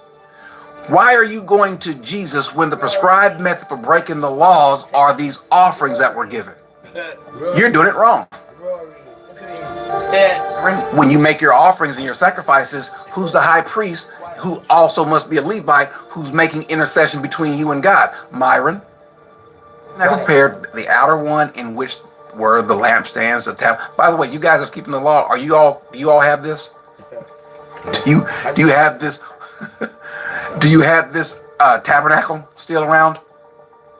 I don't think. Anyway, you have to understand that this man that's teaching everyone has no idea about this covenant. He has no idea about the Old Testament either, because we no longer need the temple because Yahusha is our new high priest and he's bringing something new. And if you really understood this new covenant, you would never bring up the temple and sacrifices at the temple. Anyone that's bringing up the temple and sacrifices at the temple means that they have no idea what this new covenant is. They're talking religion. They have no idea what this actual new covenant really is. We're going to keep going, though, so I can explain this more.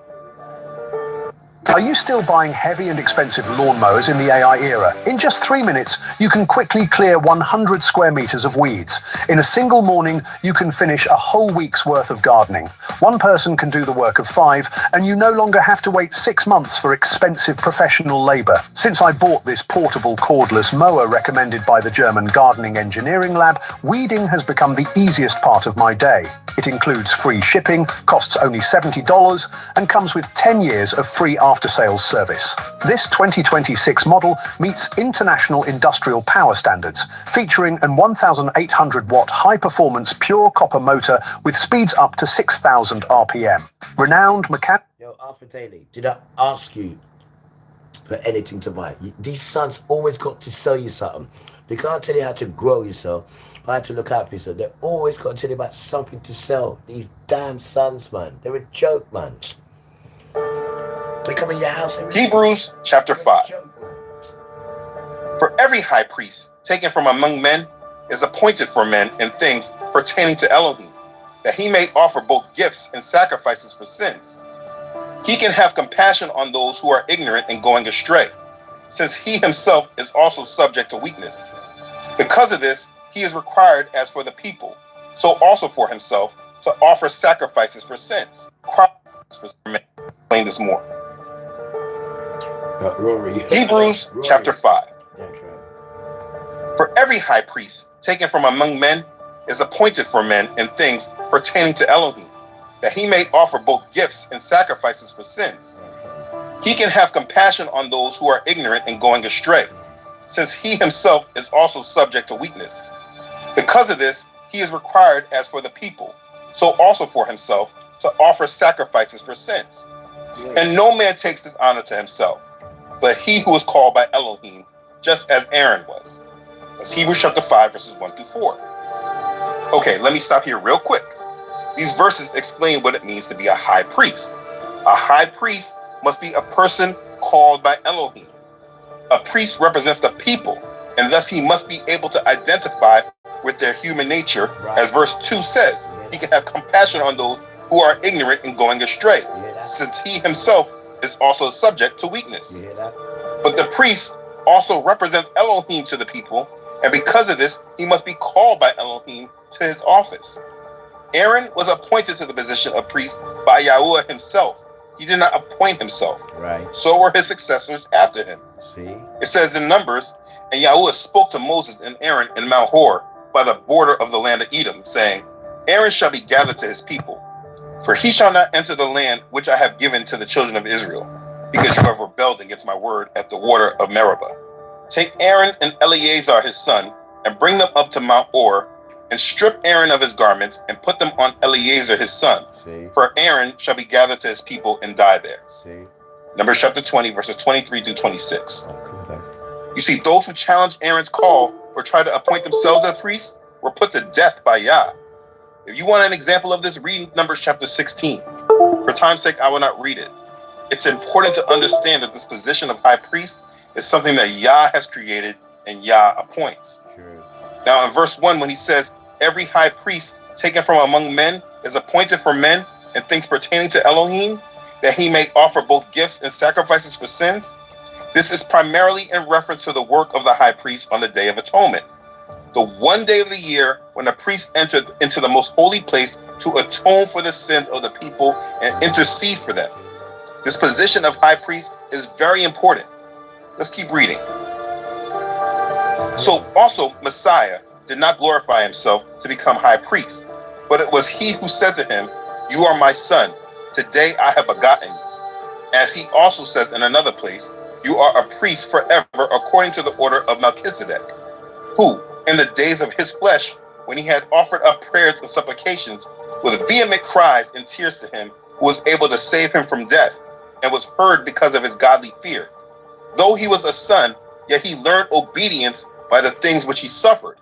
And having been perfected, he became the author of eternal salvation to all who obey him, called by Elohim as high priest, according to the order of Melchizedek, of whom we have much to say, and hard to explain, since you have become dull of hearing. Hebrews chapter 5, verses 5 through 11. Okay, so verse 6 reinforces that Yahusha did not appoint himself to become high priest, but it was Yah who appointed him, as he cited Psalms chapter 2, verse 7, and Psalms chapter 110, verse 4. And there will be a lot more on that later. Verse 8 says, though he was a son, yet he learned obedience by the things which he suffered. See, Yahusha experienced all of what a person goes through on this earth. He knows how difficult it is to obey Yah completely, just as he understands the attractions of temptation. Of my emotions, you got this hold on my heart. I've never known what be a feeling. You never took me so far. I can't find the words. Is this love? Tell me about you. Is this love? Say that your love is key. Hold it on, hold it on, 'cause your love's got a hold on me. Hold it on, hold it on, yeah, yeah.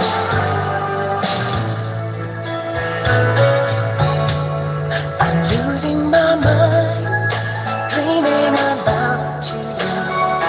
Still, as you sleep by my side, kiss me away, whisper good morning. Say what you said one more time, 'cause I need to know this love. Tell me I found you. Is this love? Say that your love is key. Hold it on, hold it on, 'cause your love's got a hold on me. I'm losing control of my emotions.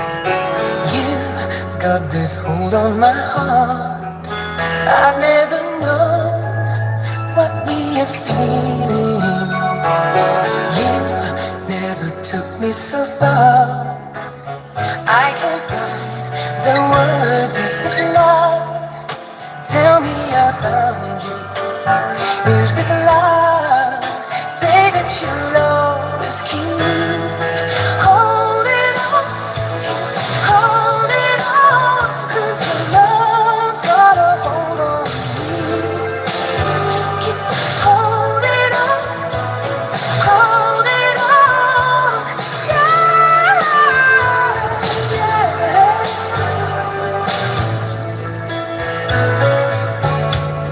I'm losing my mind, dreaming about you.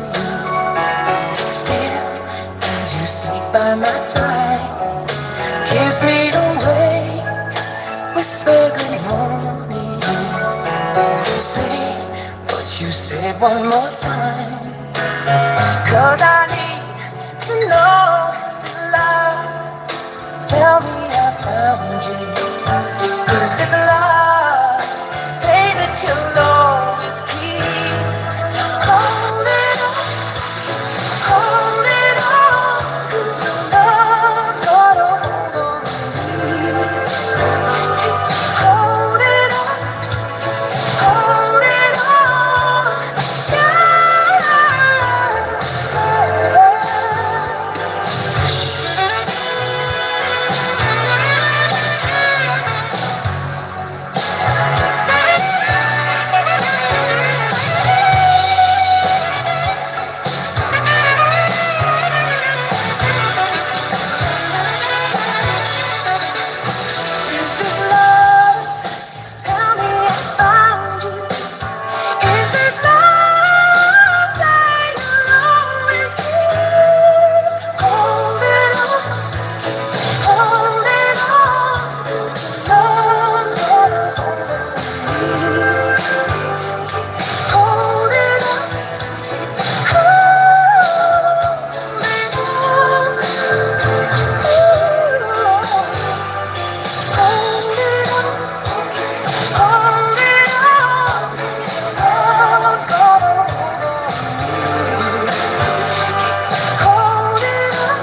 it's starting to get light. Now I'm right where I wanna be, losing track of time. But I wish that it was still last night.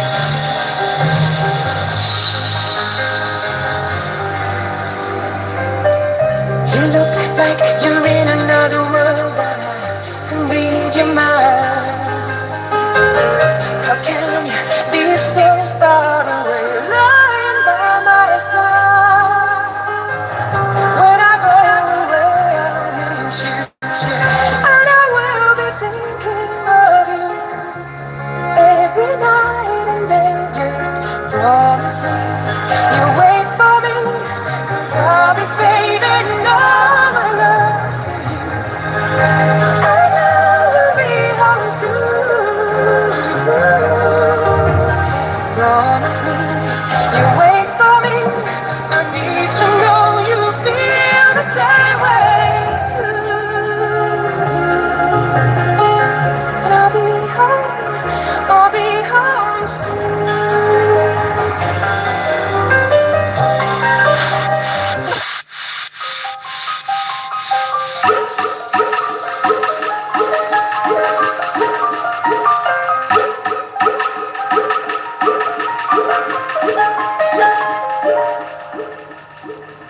You light up another cigarette and I pour the wine. It's 4 o'clock in the morning and it's starting to get light. Now I'm right where I wanna be, losing track of time. But I wish that it was still last night.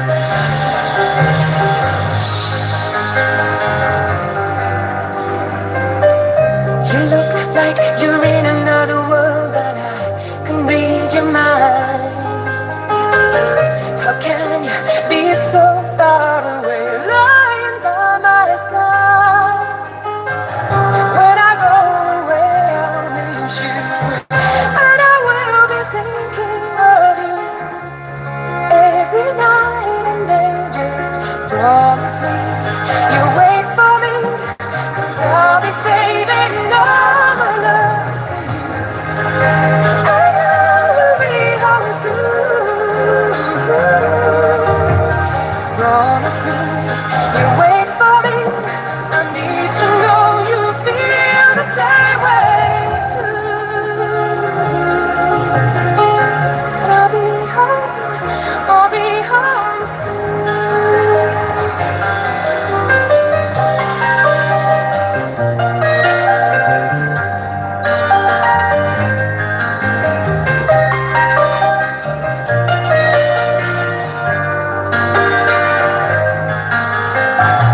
When I go away, I'll miss you, and I will be thinking of you every night and day. Just promise me you'll wait for me, 'cause I'll be saving all my love for you, and I'll be home soon. Promise me you'll wait for me. I need to know you feel the same way too. I'll be home. Promise me you'll wait for me, 'cause I'll be saving all my love for you, and I will be home soon. Promise me you'll wait for me. I need to know you feel the same way too. And I'll be home soon.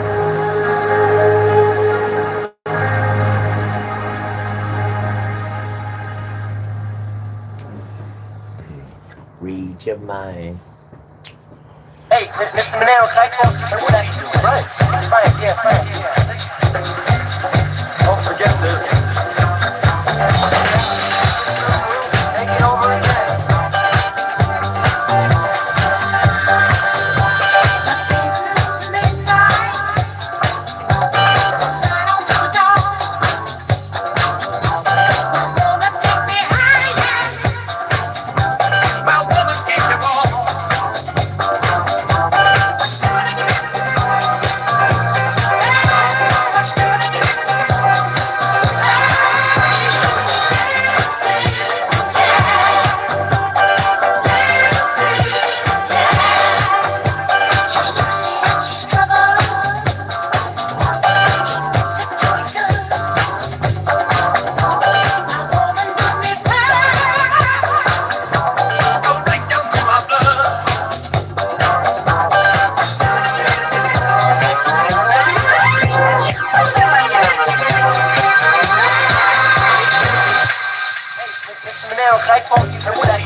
persisted in obedience, leading a sinless life. Remember, he was sinless because he lived perfectly according to the Torah. He was and is our example. As verse 9 continues, and having been perfected, he became the author of eternal salvation to all who obey him.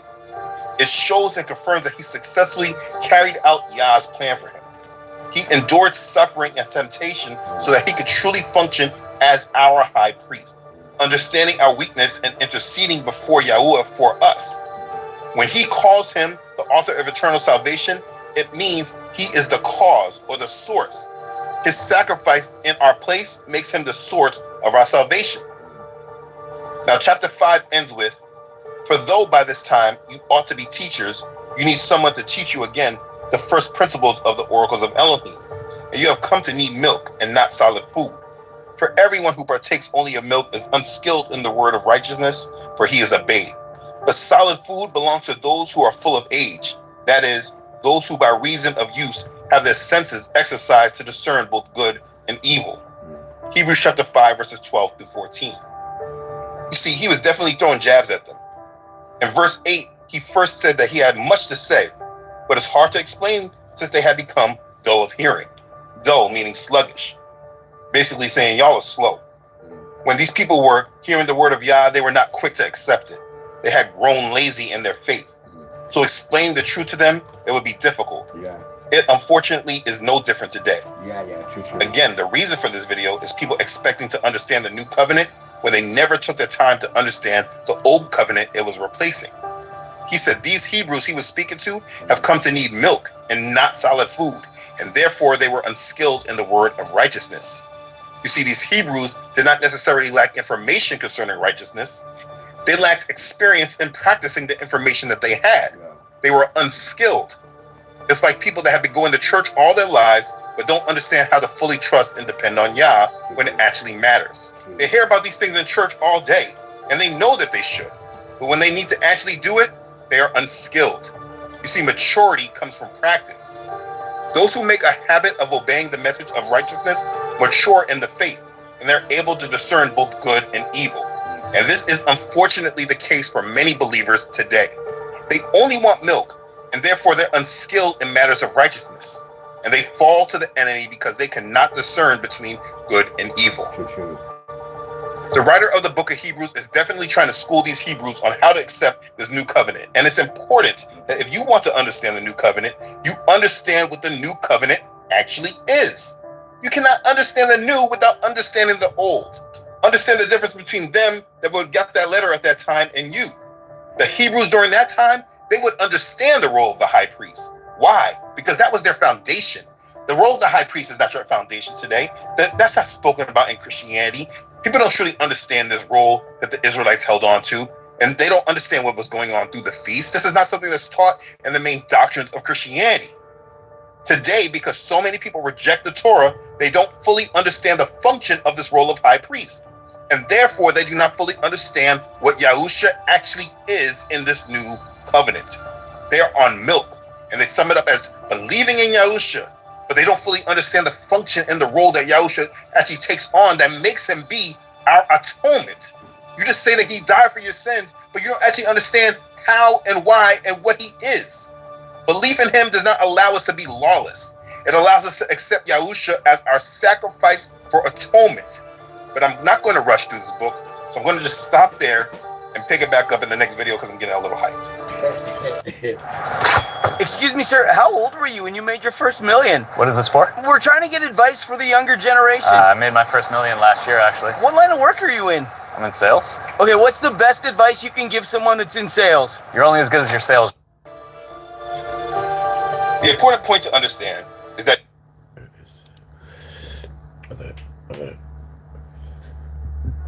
Excuse me.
And the world never changes. Here I am. Sister, where you standing? What you need is love. You need love. To love you all over. All over. Oh, baby. Don't you look any further, further.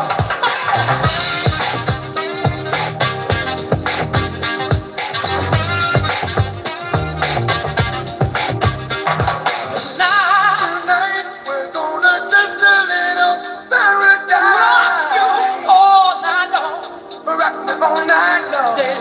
Daylight, I'll still be looking in your heavenly eyes. We'll go on.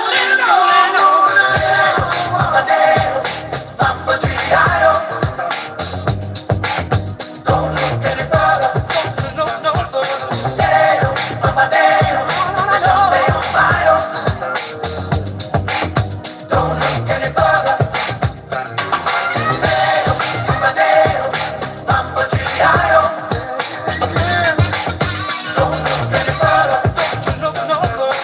Damn, Mama damn. There's something on fire.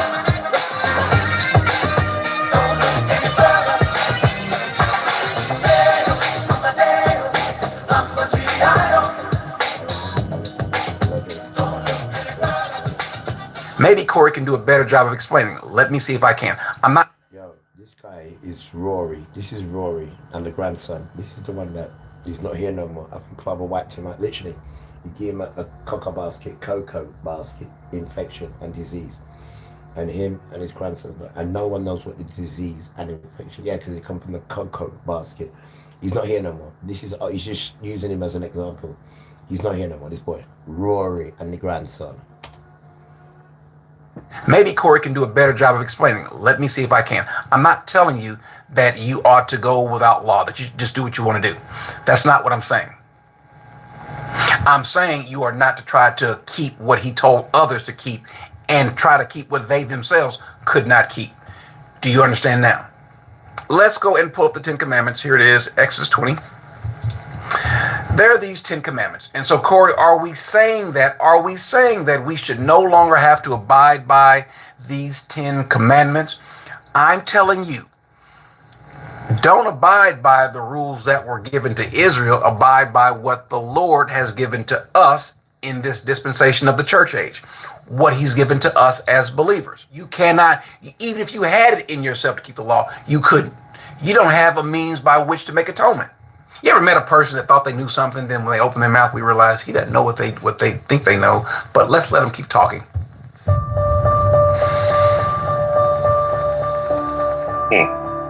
As we go through this topic, please remember these clips. I use these clips because this represents Christianity and the overall view that Christians hold.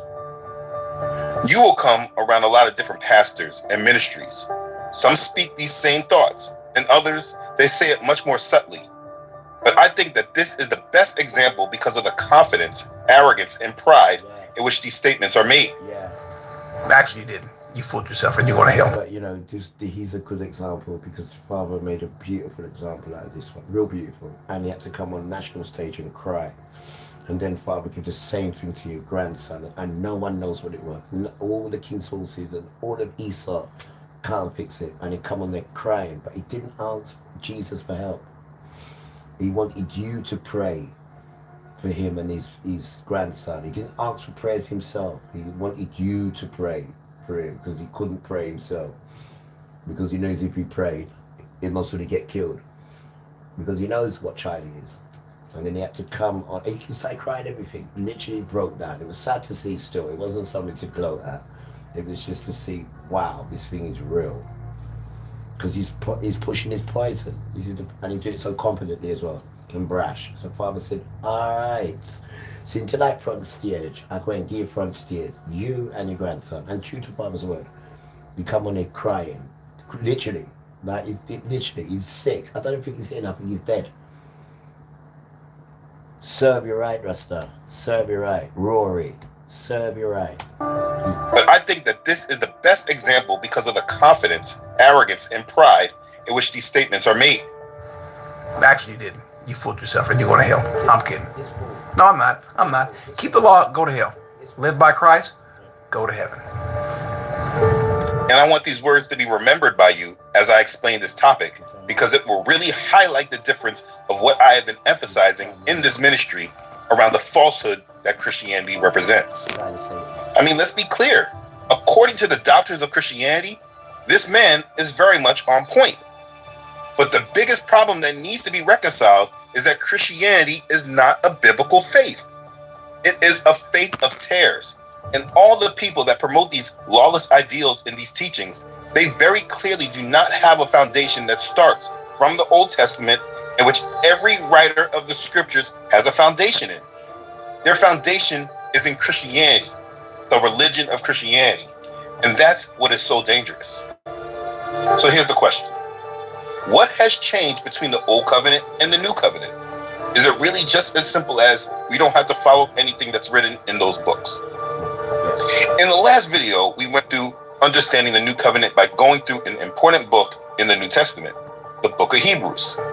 The book of Hebrews is an essential book in order to understand the New Covenant, because the writer is explaining the New Covenant not to Gentiles who had no foundation of the scriptures, but to Hebrews who grew up under the culture of the Torah and had heard the word preached in their synagogues.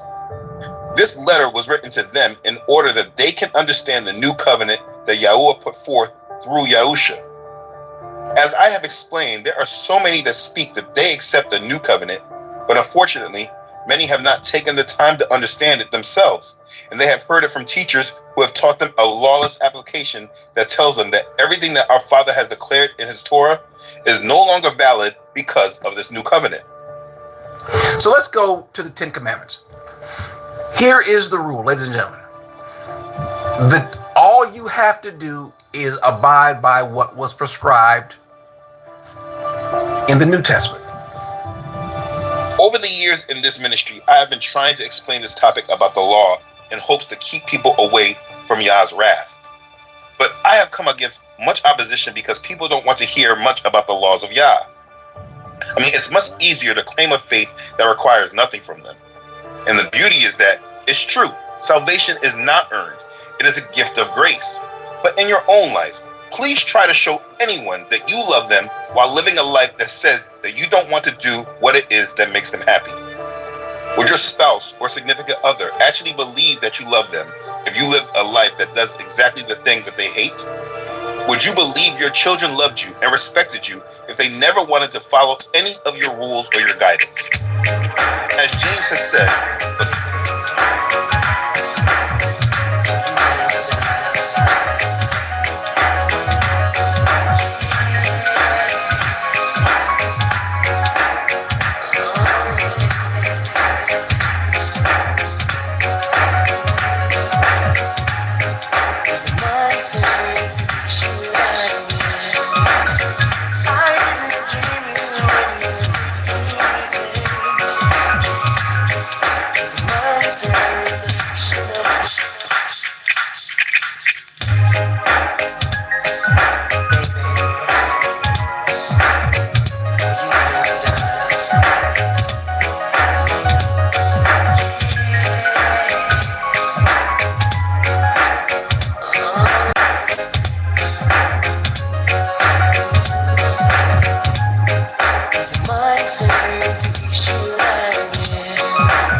take a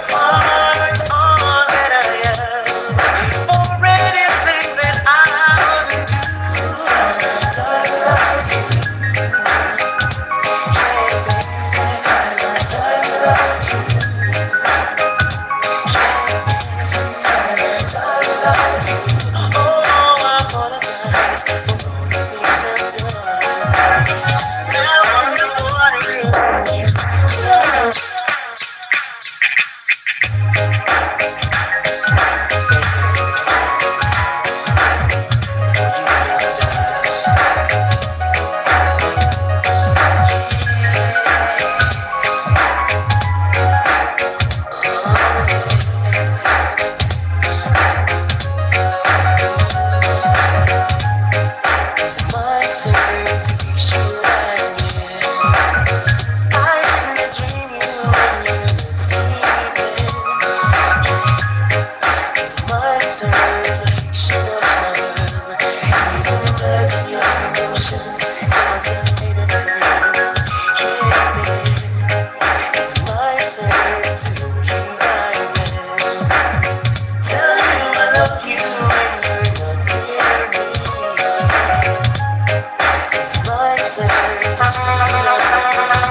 this. And he knows what he's saying. Surely the other sound only to come right back to the very best. Original Saxo sound. When I talk about a little jump and a little timp and a little sardine and a little mackerel tin, we are dealing with the original Saxo. All the girls I'm not spread out now. Yeah, you want now? Sanchez!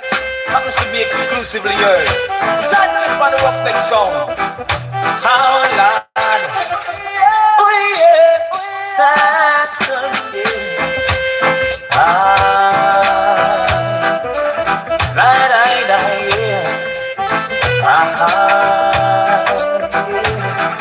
Your sound to mine is a trumpet sound. Saxon sound is hard to die. Saxon sound plays like the skies that blue and the stars that brightly shine. Oh Lord, Saxon sound plays sweet like violin, and warm like summer day. Saxon sound, I love you, yes I love you, oh I love you, oh so many ways. To me you're like a breath of spring. Saxon, you give life to my soul. To me, Saxon, you're everything, oh, that I ever hope. And dumpling from your box, brighten up the dance hall, brighten all my day.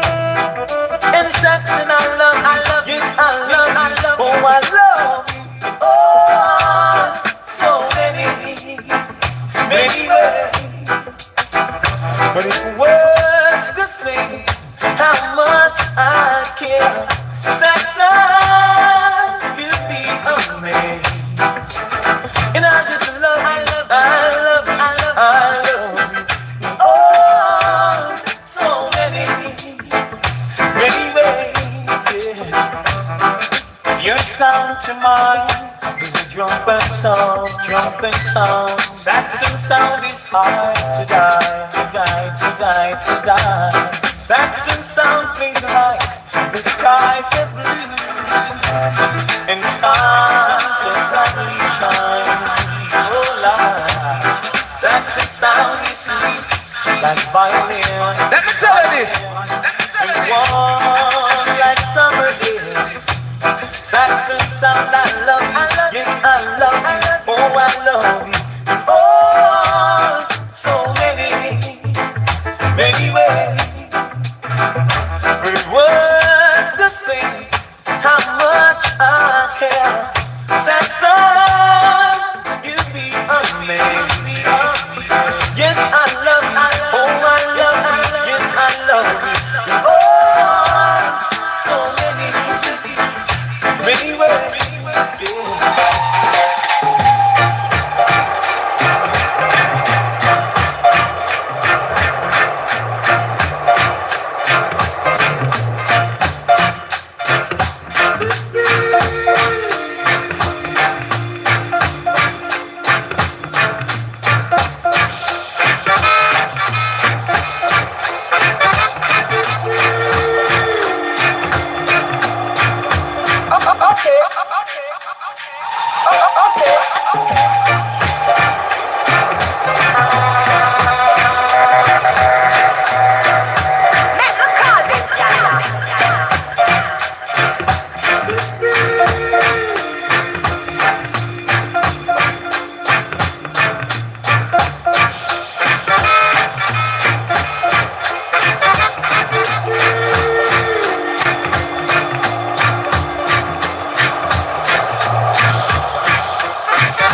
Or else you fade away.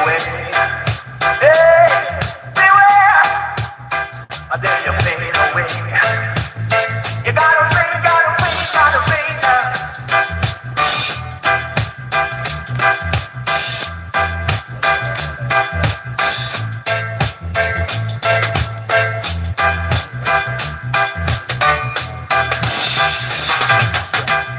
The rich is getting richer every day, and the little that the poor man got, it shall be taken away. Do you hear what I say? Hey, you hear what I say? One who's always acting smart and forgetting to carry love in his heart shall fade away. God is here and there and everywhere, and his eyes are watching you. Gonna fade away, yeah, gonna fade, fade, fade, fade away, fade away.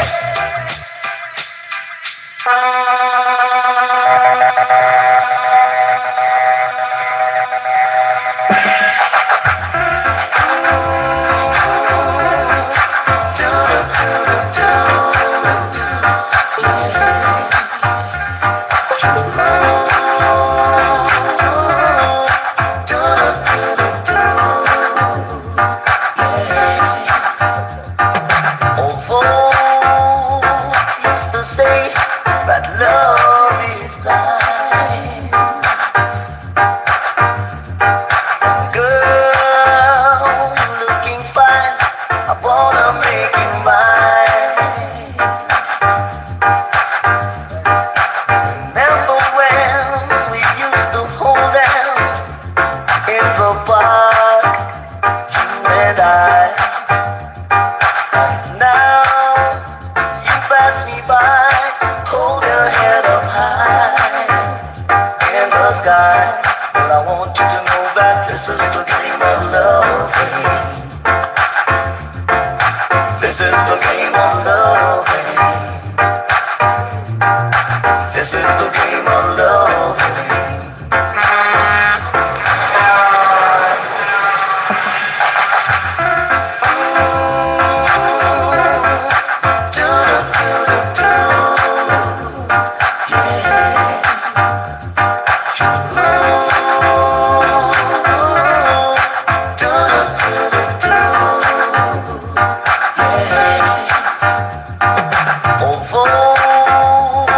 Used to say that love is blind. Girl, looking fine, I wanna make you mine.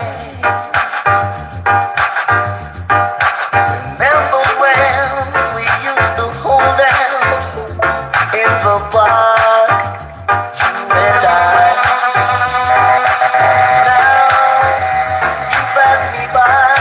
Hold your head up high in the sky.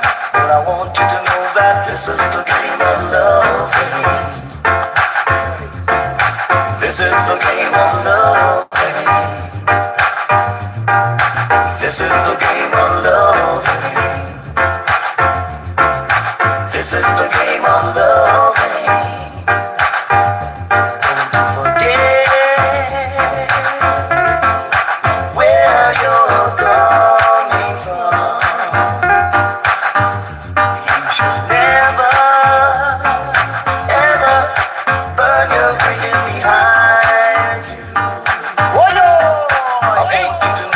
This is the game of love.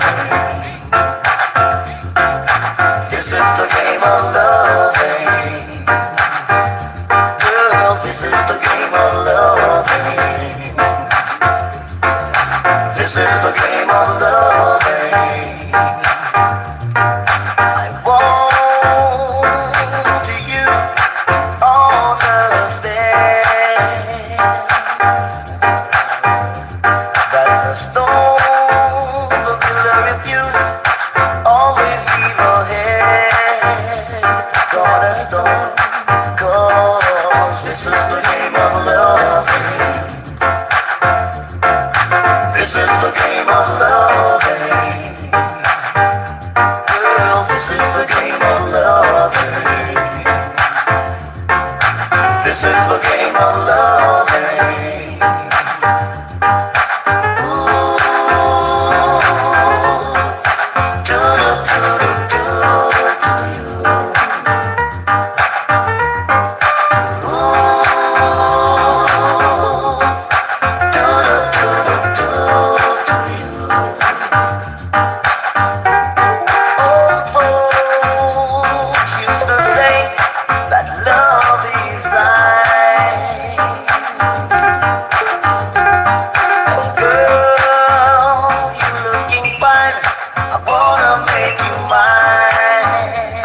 all the time.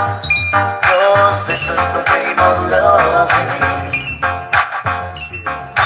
This is the game of love. You're in the zone to the mic, you're in the zone to the mic,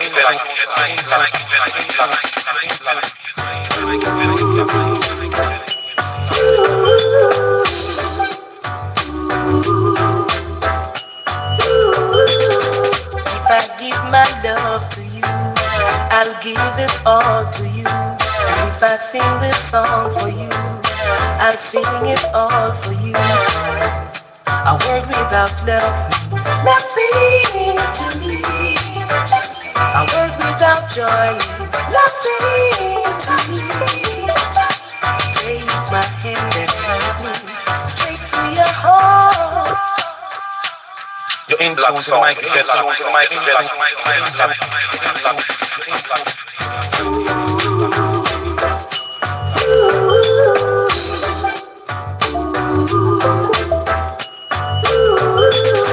If I give my love to you, I'll give it all to you. And if I sing this song for you, I'll sing it all for you.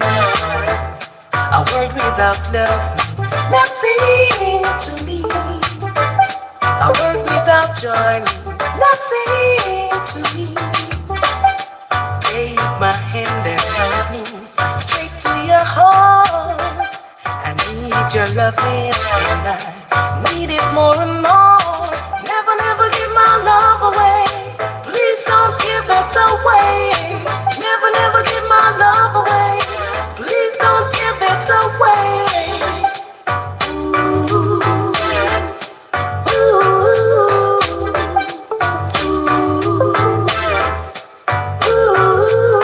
It's only true love that I bring, and it means everything. So when you need me, I'll be there, and then I'll show how much I care. A world without love means nothing to me.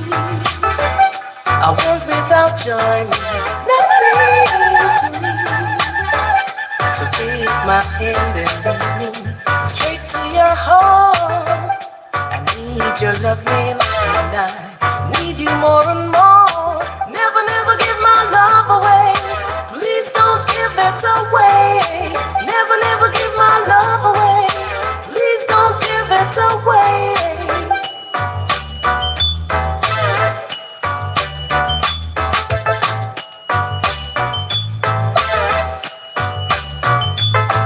If I give my love to you, I'll give it all to you.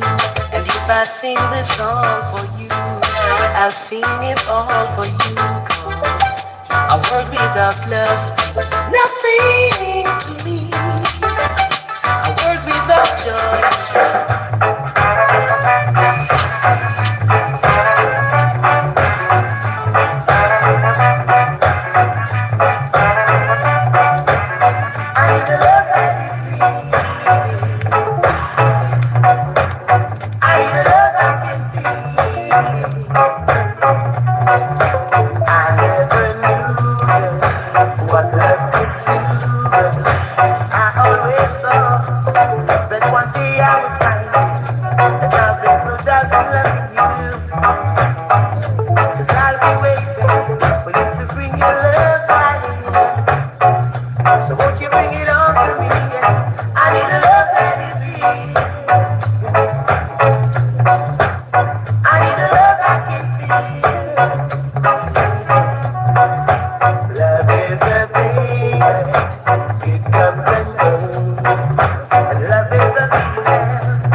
So won't you bring it I need a love that is real.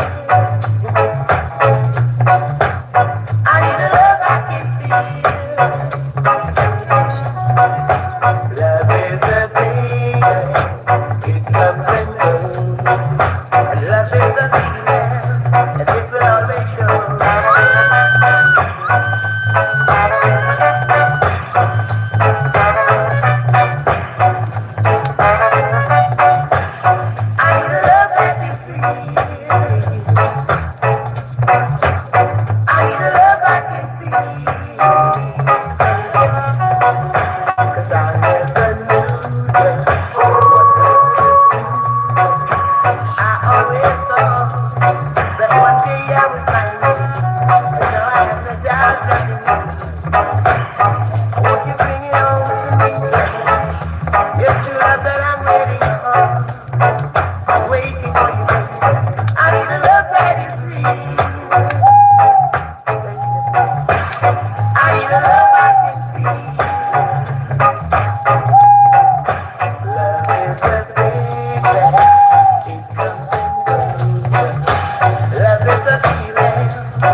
want you to go back for heart, tell me no.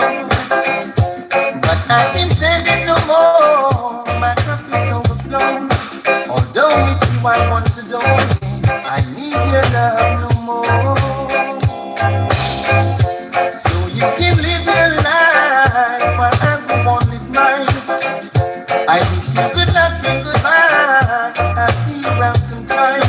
It's time that you should be wise and take off your love disguise.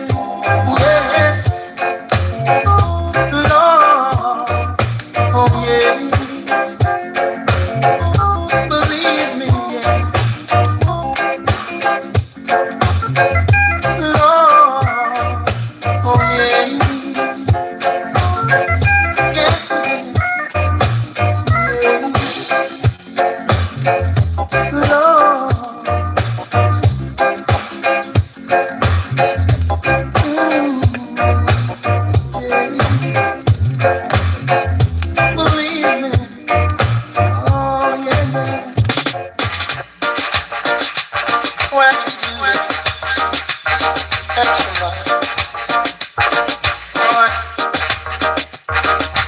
Only yesterday, oh no. Told me that you love me. Said you never leave me, no way. It was only yesterday, Lord. Don't you know I must hurt my mind, yeah. My heart I hope it's still not blind.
find some and the treasure. I need nothing to be a man, because I was born a man, and I deserve the rights to live like any other man. Whoa.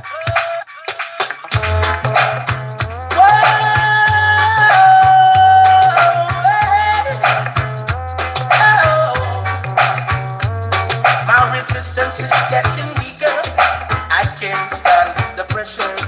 I can't get any weaker. I've got to find some other treasure. I need nothing to be a man, because I was born a man, and I deserve the rights to live like any other man.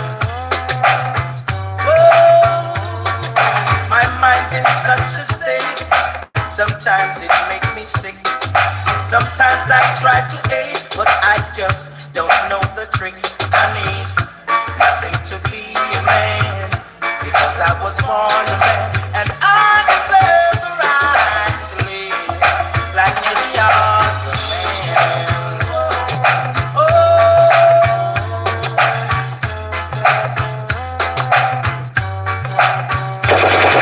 Experience cost you wisdom. Thank God I've got some left.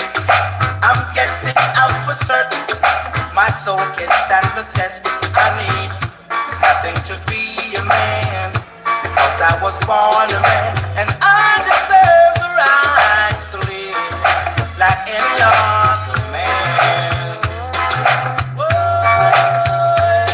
My resistance is getting weaker, and I can't stand the pressure. I can't get any weaker. I've got to find some other treasure. I need nothing to be a man, because I was born a man, and I deserve the rights to live like any other man.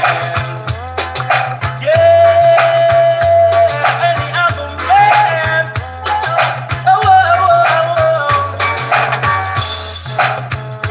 Any other man.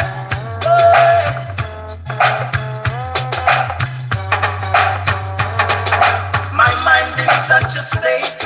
Sometimes it makes me sick. Sometimes I try to aid, but I just don't know the trick. I need nothing to be a man, because I was born a man, and I deserve the rights to live like any other man. Whoa, any other man. Experience cost you wisdom. Thank God I've got some left. I'm getting out for certain. My soul can't stand the test. I need nothing to be a man, because I was born a man, and I deserve the rights to live like any other man. Whoa, whoa, whoa, any other man. Yeah. Oh, whoa, whoa, whoa. Any other man. Sweet. I've got the rights to go other man.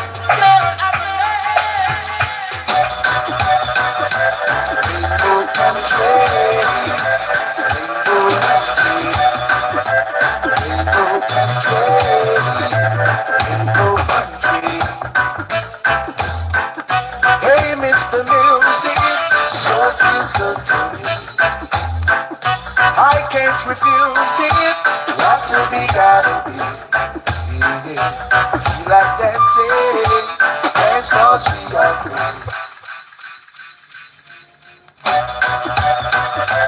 Rainbow country, rainbow country, rainbow country, rainbow country. Hey, Mr. Music, sure feels good to me. I can't refuse it. Got to be, gotta be. Yeah. Feel like dancing. Dance 'cause we are free.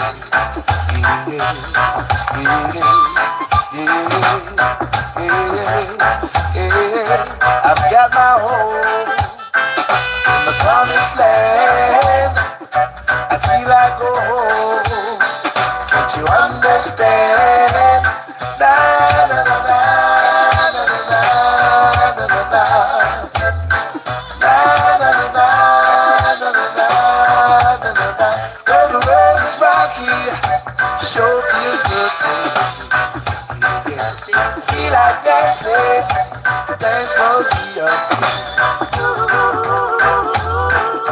I've got my home in the promised land. I feel like home. Don't you understand?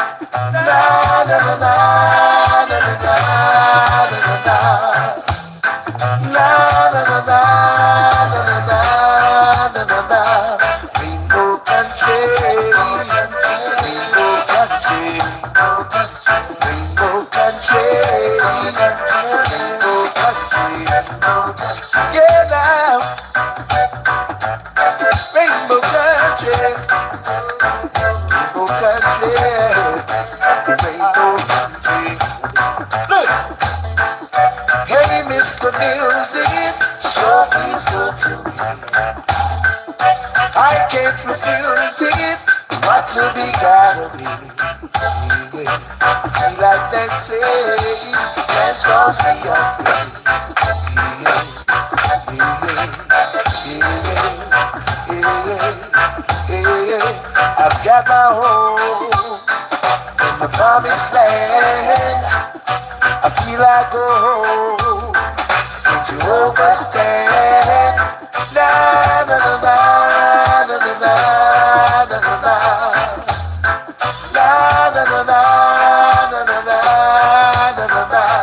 Rainbow country, rainbow country, rainbow country, rainbow country, rainbow country, rainbow country, rainbow country.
joy, in the good time, in the bad. Thankful for all those times that I've had, and when the sun comes tomorrow, and I'm listening to another day, at least I have found like speeding down halfway up, halfway down. Oh, halfway up, halfway down. Oh, halfway up, whoa, halfway down. Halfway down, yeah. Halfway up, halfway down. Halfway up.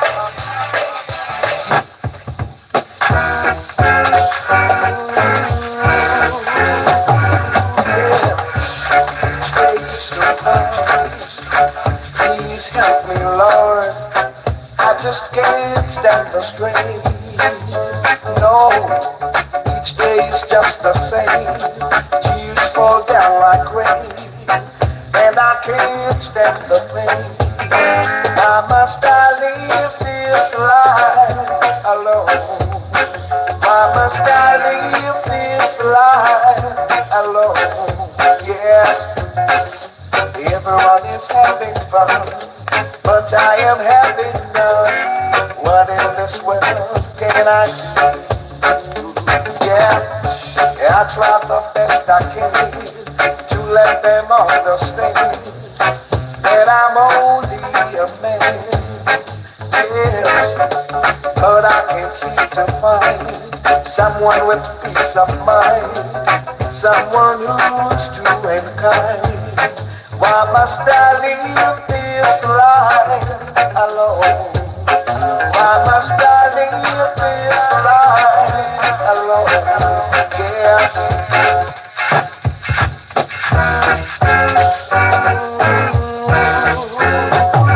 Yeah.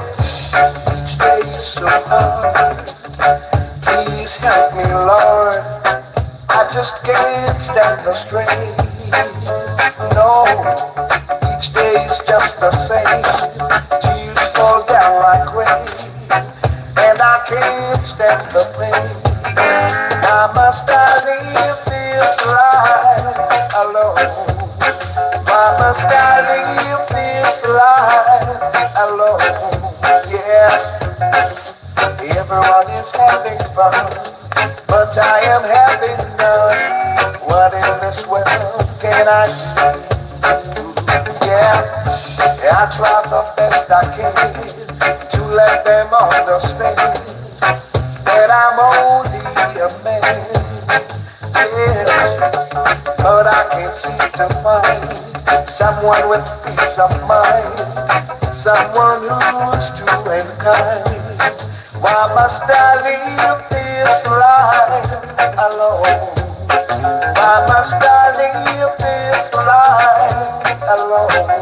Yes, everyone is having fun, but I am having none. What in this world can I do? Yeah.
I gotta find someone. I gotta find someone.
So if you're wondering what this all is leading to, I'd like to make it with you. I really think that we could make it, girl. No, you don't know me well, and every little thing only time will tell. You believe the things that I do, and you shouldn't be.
with the rest of this Hebrew now, innit? I know. There's a message in there as well, I know. The beginning of it's just then, you know that. The whole fruit of it and the DNA and the ingredients is Yeshua. That's what it's telling you. That's where I am, just that bit there. Where he takes you, he's taking you. I know. I'm ready. I'm ready.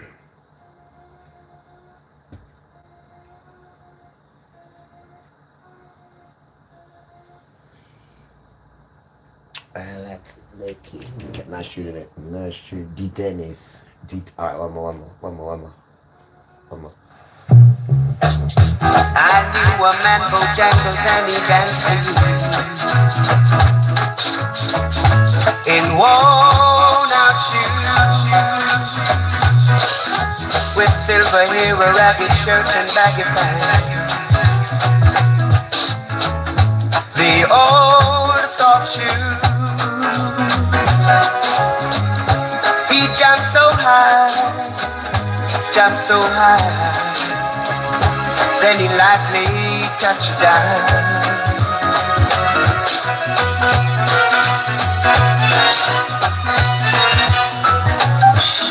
I met him in a cell in New Orleans.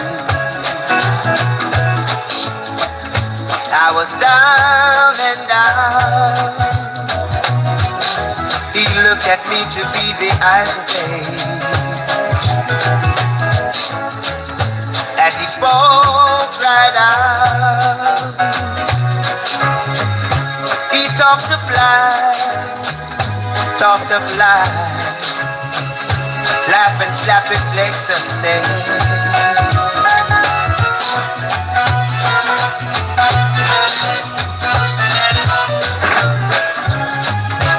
Mr. Bojangles, Mr. Bojangles, Mr. Bojangles,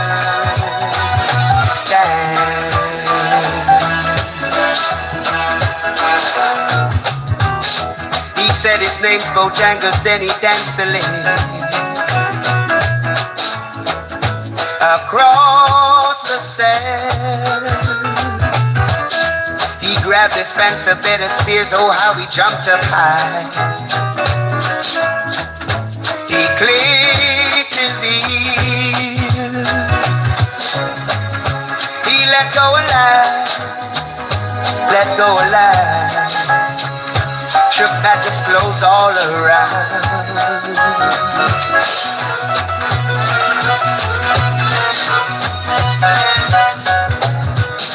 He danced for those at minstrel shows and county fairs.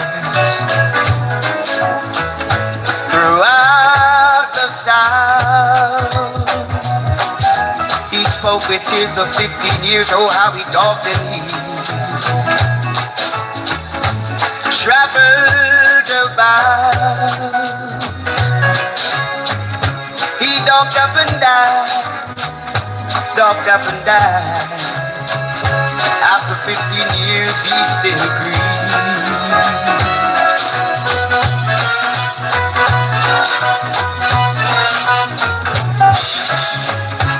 Mr. Bojangles,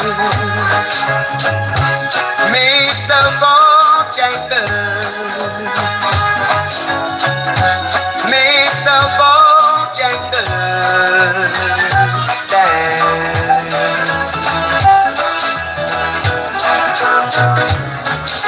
he said I dance in every chance in honky-tonk for drinks and tea, but most of the time I spend behind these country bars. He said I drink so big.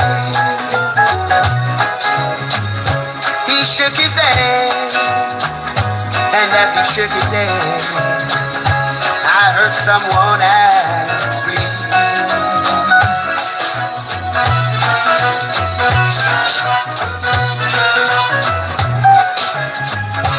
Mr. Bojangles,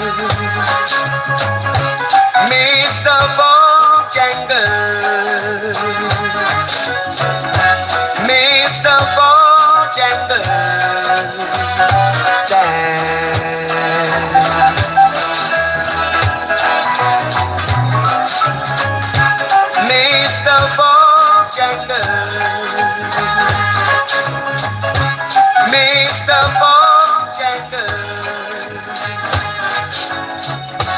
Mr. Bojangles.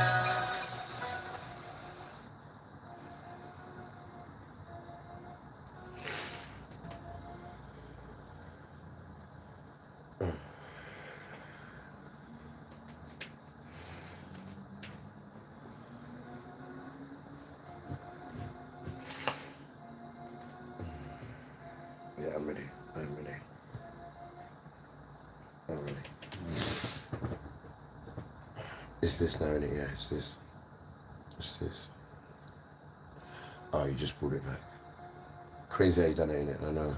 Right, where am I? Let me go back to 5. Someone will say, you have faith and I have works. Show me your faith without your works, and I will show you my faith by my works. About the law in hopes to keep people away from Yah's wrath. But I have come against much opposition because people don't want to hear much about the laws of Yah. I mean, it's much easier to claim a faith that requires nothing from them. And the beauty is that it's true. Salvation is not earned. It is a gift of grace. But in your own life, please try to show anyone that you love them while living a life that says that you don't want to do what it is that makes them happy. Would your spouse or significant other actually believe that you love them if you lived a life that does exactly the things that they hate? Would you believe your children loved you and respected you if they never wanted to follow any of your rules or your guidance? As James has said, but someone will say, you have faith and I have works. Show me your faith without your works, and I will show you my faith by my works. James chapter 2, verse 18. Understand, your works don't earn you salvation, but you cannot live a life contrary to Yah's guidance and claim that you love him. This is what I've been trying to explain. And so this is the reason why reading the book of Hebrews is so important, because instead of me explaining the new covenant in my own words, I will just let the scriptures do the explaining. Please, if you have hardcore Christian parents, friends, and families, I believe once this series is done, this should be a series. Instead of you just sending it to them, please try to see if you're able to take time and watch it with them and study this all with them. So if that's what's happening now, those who were invited to watch, you understand why. In part 1 of this series, we went over the first 5 chapters of Hebrews. And in that part, we discussed a huge point that Yahusha is our high priest. And the point was clearly illustrated and proven that you cannot understand this position of high priest without going back to the Torah. Now that this role of high priest is understood, we must continue on in this book and really understand what this new covenant is and what has changed between the new covenant and the old covenant. Because teachings like this from this man are in the abundance. And this is just too important to let this all just go by. So in this part, we will begin to discuss what in the new covenant has changed in regards to the old covenant. This is a really big deal. Let's begin. This is the latest non-invasive blood glucose monitor developed by the Charite University Hospital in Berlin. It only needs to be clipped onto the finger. And within 3 seconds, it can display the corresponding blood glucose and glycated hemoglobin levels. Utilizing the most advanced near-infrared spectroscopy technology, it can detect without the need for needles and boasts an accuracy of up to 90%. This invention has received 58 international patents and is a Class EW medical device approved by the Federal Drug Administration. Professor from Charite University Hospital recommends that if there are elderly, children, or sports enthusiasts at home, this fingertip home monitoring device should be kept on hand. It can promptly measure blood pressure, blood glucose, and blood oxygen levels. It's highly portable and can be carried in a bag for real-time health monitoring. To ensure more people can safeguard their health, the first 100 customers to place an order can enjoy a 50% discount and a 7-day free trial period, with a money-back guarantee if not satisfied.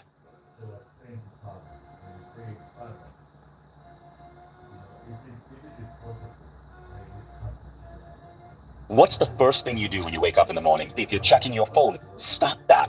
Instead, try this technique from the mind science pioneer Jose Silva. You see, when we're awake, our brain is at what is called theta, the waking level. That When we wake up in the morning, our brain is actually at a different altered state of mind called the alpha frequency. At the alpha frequency, you can command your body to heal itself. At the alpha frequency, you can program your subconscious to remove bad beliefs or even take on new habits. Some even suggest that at alpha, your intuition is stronger. This is the state that people often spend years of meditation to train themselves to get into. But it turns out you're in alpha for the first 5 minutes when you wake up. The problem is most people get out of it by checking their phone. So put your phone down, go brush your teeth, go pee if you need to, get back to bed, sit up, and here's the technique Jose suggests you do. Sit up in bed and count backwards from 100 to 1. This will take you about 3 to 4 minutes. And as you count backwards, feel yourself relax.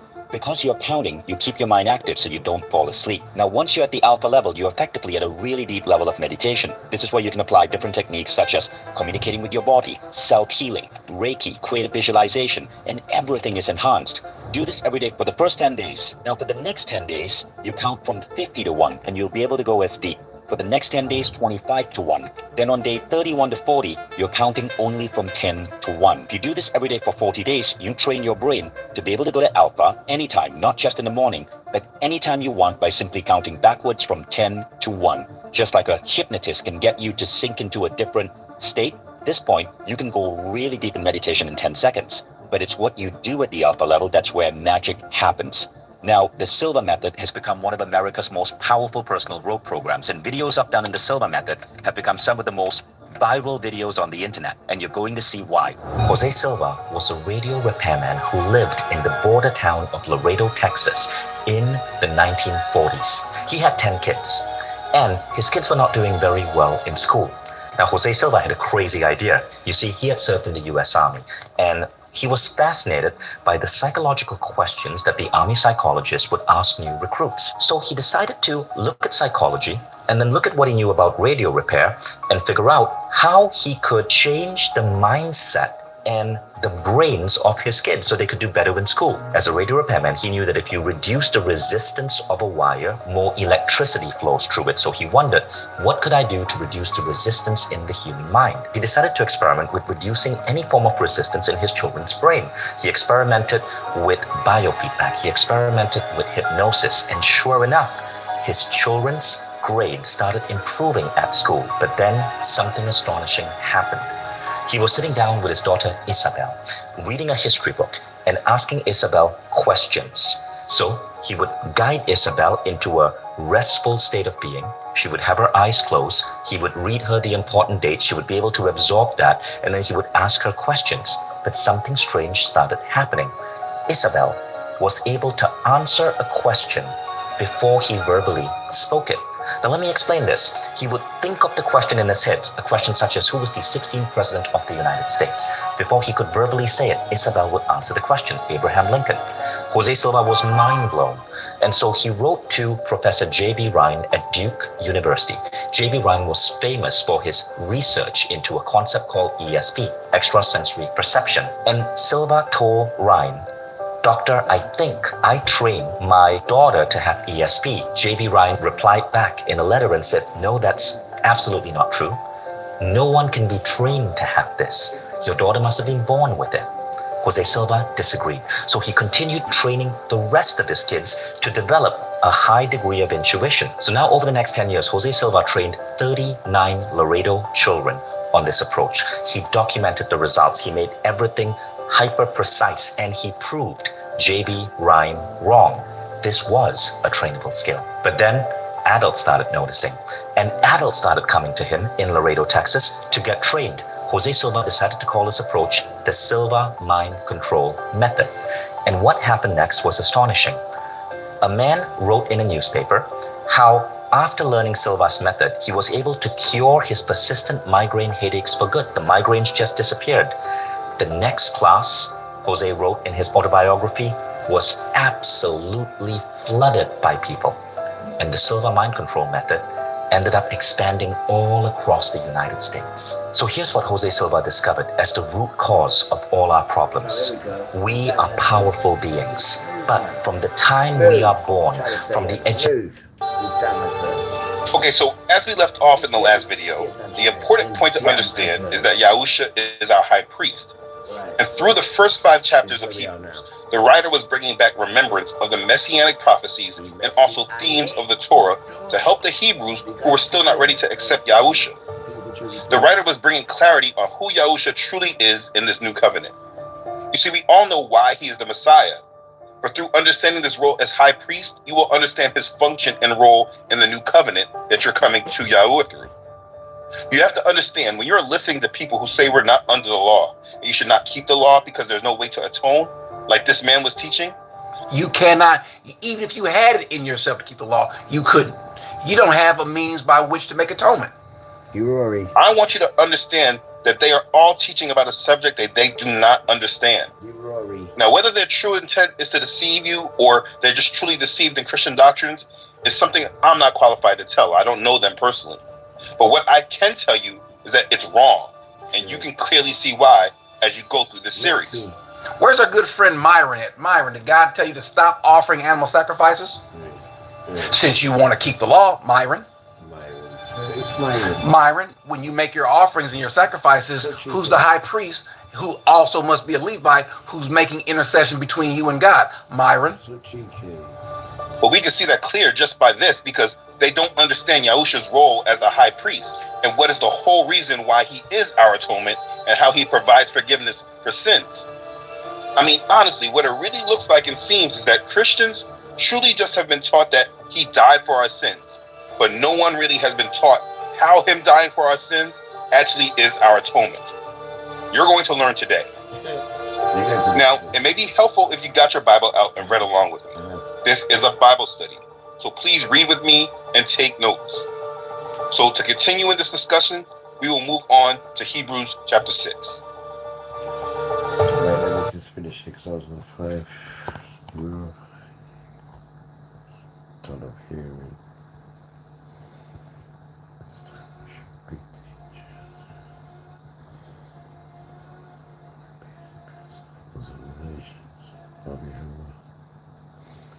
Yet we come to make milk and not solid food. Milk is not experienced in the word of righteousness. He is a baby. But solid food is not for those who are full grown or who are diligent study of you. By the words of the sermon. I got it. Okay, 6 now. Therefore, okay, got it. I'm ready. Let me just do this first. This naughtiness. Be naughtiness.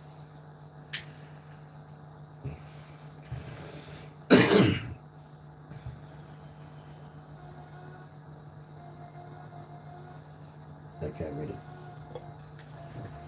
I'm ready. Naughtiness. Alright, come here. Right. Therefore.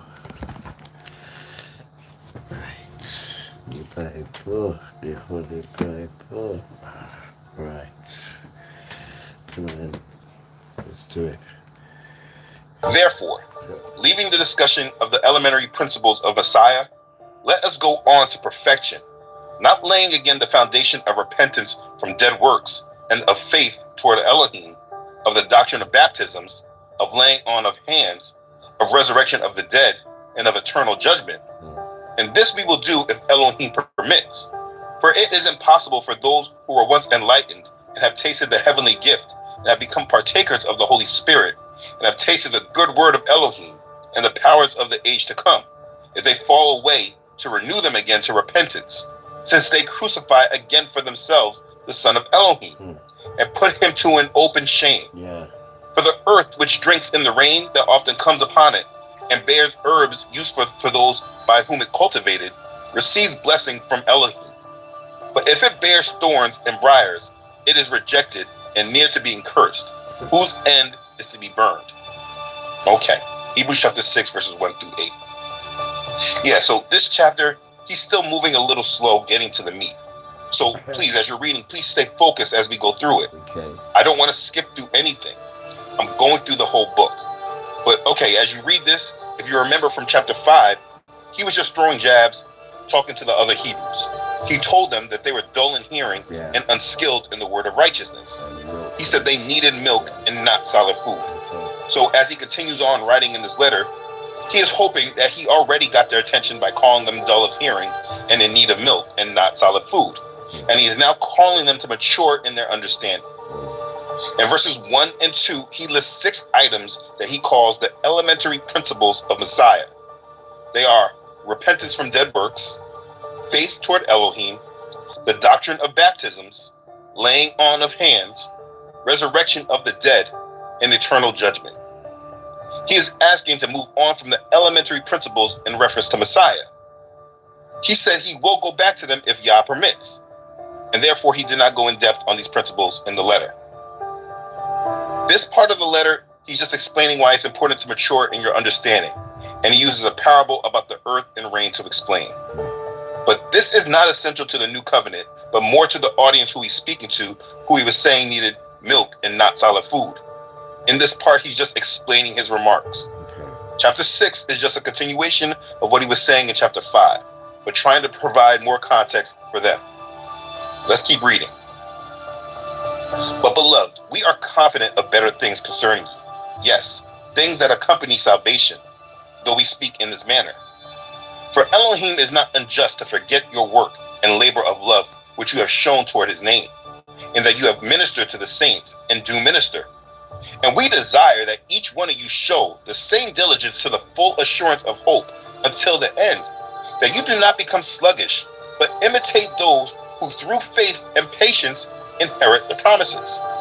That's Hebrews chapter 6, verses 9 through 12. Again, he's just calling these Hebrews to a higher standard, and that's why he spoke in that manner. He's asking them to be diligent and not be sluggish or dull. We'll continue reading. For when Elohim made a promise to Abraham, because he could swear by no one greater, he swore by himself, saying, surely, blessing I will bless you, and multiplying I will multiply you. And so, after he had patiently endured, he obtained the promise. For men indeed swear by the greater, and an oath for confirmation is for them an end of all dispute. Thus Elohim, determining to show more abundantly to their heirs of promise the immutability of his counsel, confirmed it by an oath, that by 2 immutable things, in which it is impossible for Elohim to lie, we might have strong consolation, who have fled for refuge to lay hold of the hope set before us. This hope we have as an anchor of the soul, both sure and steadfast, and which enters the presence behind the veil, where the forerunner has entered for us, even Yahusha, having become high priest forever, according to the order of Melchizedek. That's Hebrews chapter 6, verses 13 through 20. Okay, so let's examine what he said here. In verse 12, as he told them to imitate those who, through faith and patience, inherited the promises, he went back to Abraham, who waited a good amount of time from the time he was promised to have a son. He patiently endured and obtained the promise, and he is telling these Hebrews to imitate this. Yah confirmed his oath to Abraham by swearing by himself. In verses 17 and 18, he says, thus Elohim, determining to show more abundantly to the heirs of promise the immutability of his counsel, confirmed it by an oath, that by 2 immutable things, in which it is impossible for Elohim to lie, we might have strong consolation, who have fled for refuge to lay hold of the hope set before us. And I get it. If you're reading this on your own, you may get a little confused by this. This is why we study to show ourselves approved. See, the 2 immutable things are Yahuwah's word and his oath. Since Yahuwah does not lie, and since he is all-powerful, he will fulfill all his promises. And it is this unchanging nature of Yah that should bring a believer consolation and encouragement. And as we continue on to verse 19, he is just saying that our hope in Messiah is secure like an anchor of the soul. And the anchor is not just in sand, as an anchor would be, but it is in the very presence of the Almighty Yah. When he speaks of the presence behind the veil, this refers to the most holy place, the place where Yah dwells, the place where only the high priest could go, and verse 20 goes back to this point. When he says the forerunner has entered for us, he again is going back to the point about Messiah being the high priest forever. That's what we covered in part 1. I hope all of that helps as you read this on your own. Okay, now this is important. The line of verse 20 when he says, according to the order of Melchizedek. Before I move on to chapter 7, I want to deal with Melchizedek because this is where we start really understanding what changed in the new covenant. In order to understand Melchizedek, we will go back to Genesis chapter 14 when Abram was rescuing his nephew Lot. We will start at verse 18 of the chapter. It says, Then Melchizedek, king of Salem, brought out bread and wine. He was the priest of the Most High God, and he blessed him and said, Blessed be Abram of the Most High God, possessor of heaven and earth, and blessed be the Most High God, who has delivered your enemies into your hand, and he gave him a tithe of all. Genesis chapter 14, verses 18 through 20. Now, we do not know much about Melchizedek, but his name means sovereign or king of righteousness. He was a contemporary of Abram who worshiped Yahweh. Saying contemporary, I mean he lived at the same time Abraham did. He was the king of Salem. Salem is an older, shorter name for Jerusalem. The word is based on the root from which we get the word shalom, which means peace. Melchizedek brought out the bread and wine to celebrate Yahweh's deliverance of Abram and his people. He was the priest of the Most High. Now, I know in the last part I said Aaron was the first high priest, but what I meant was that according to the Levitical priesthood, Aaron was the first high priest. Melchizedek is the first recorded priest of the Most High. The thing about him is that he appears from nowhere, without mention of parents or background, without introduction or ties to Yahweh that we know of. Now, what Christians like to do is make an inference that Melchizedek is Yahusha. Now listen, he very well could be. But here's the thing. We do not know. Just because it's the popular doctrine and what people like to claim, it does not mean that we automatically should attach to it. Because there is not clarity given, and we are not specifically told much about Melchizedek, I do not speculate and add my own conclusions, because this is exactly how false doctrine is created. So please, I know that people have inferences and opinions, but unless they are unequivocally proven, please hold them to yourself, so you're not guilty of spreading confusion on a topic that you have not been given clarity by Yah on. I don't treat Yah's word like that. Okay, with that out the way, let's deal with a major understanding. In verse 20, when the writer calls Yahusha having become high priest forever, according to the order of Melchizedek, he is explaining that Yahusha was not high priest through the Levitical priesthood, but through the order of Melchizedek. And this is highly important to understand. As we continue reading chapter 7, this should be made more clear. So let's continue reading. Stop wasting your money on those. Yo, I've been telling you how much I want to go get minstrels, right? You mean to tell me, right, there's been minstrels in there all the time, Father? No way. There was no way he was in there. You mean to tell me there was minstrels in there all the time? It's you know. I've been screaming for these things since yesterday, and all the time they was in there. No, man, they wasn't in there, man.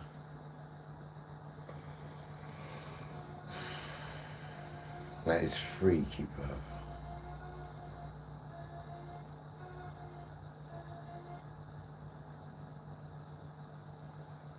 Man, oh man. They wasn't in there, man. They was not in there, Father. They was not in there, man. No, they wasn't.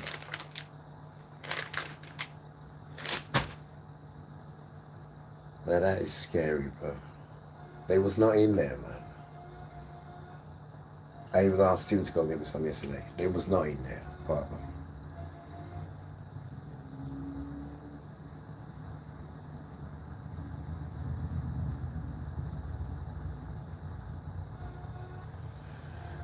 Boy, there was Overpriced, mushy, low-quality avocados from UK supermarkets. With this miracle sapling bread exclusive. Thank you anyway, but that was not in there. Hebrews chapter 7.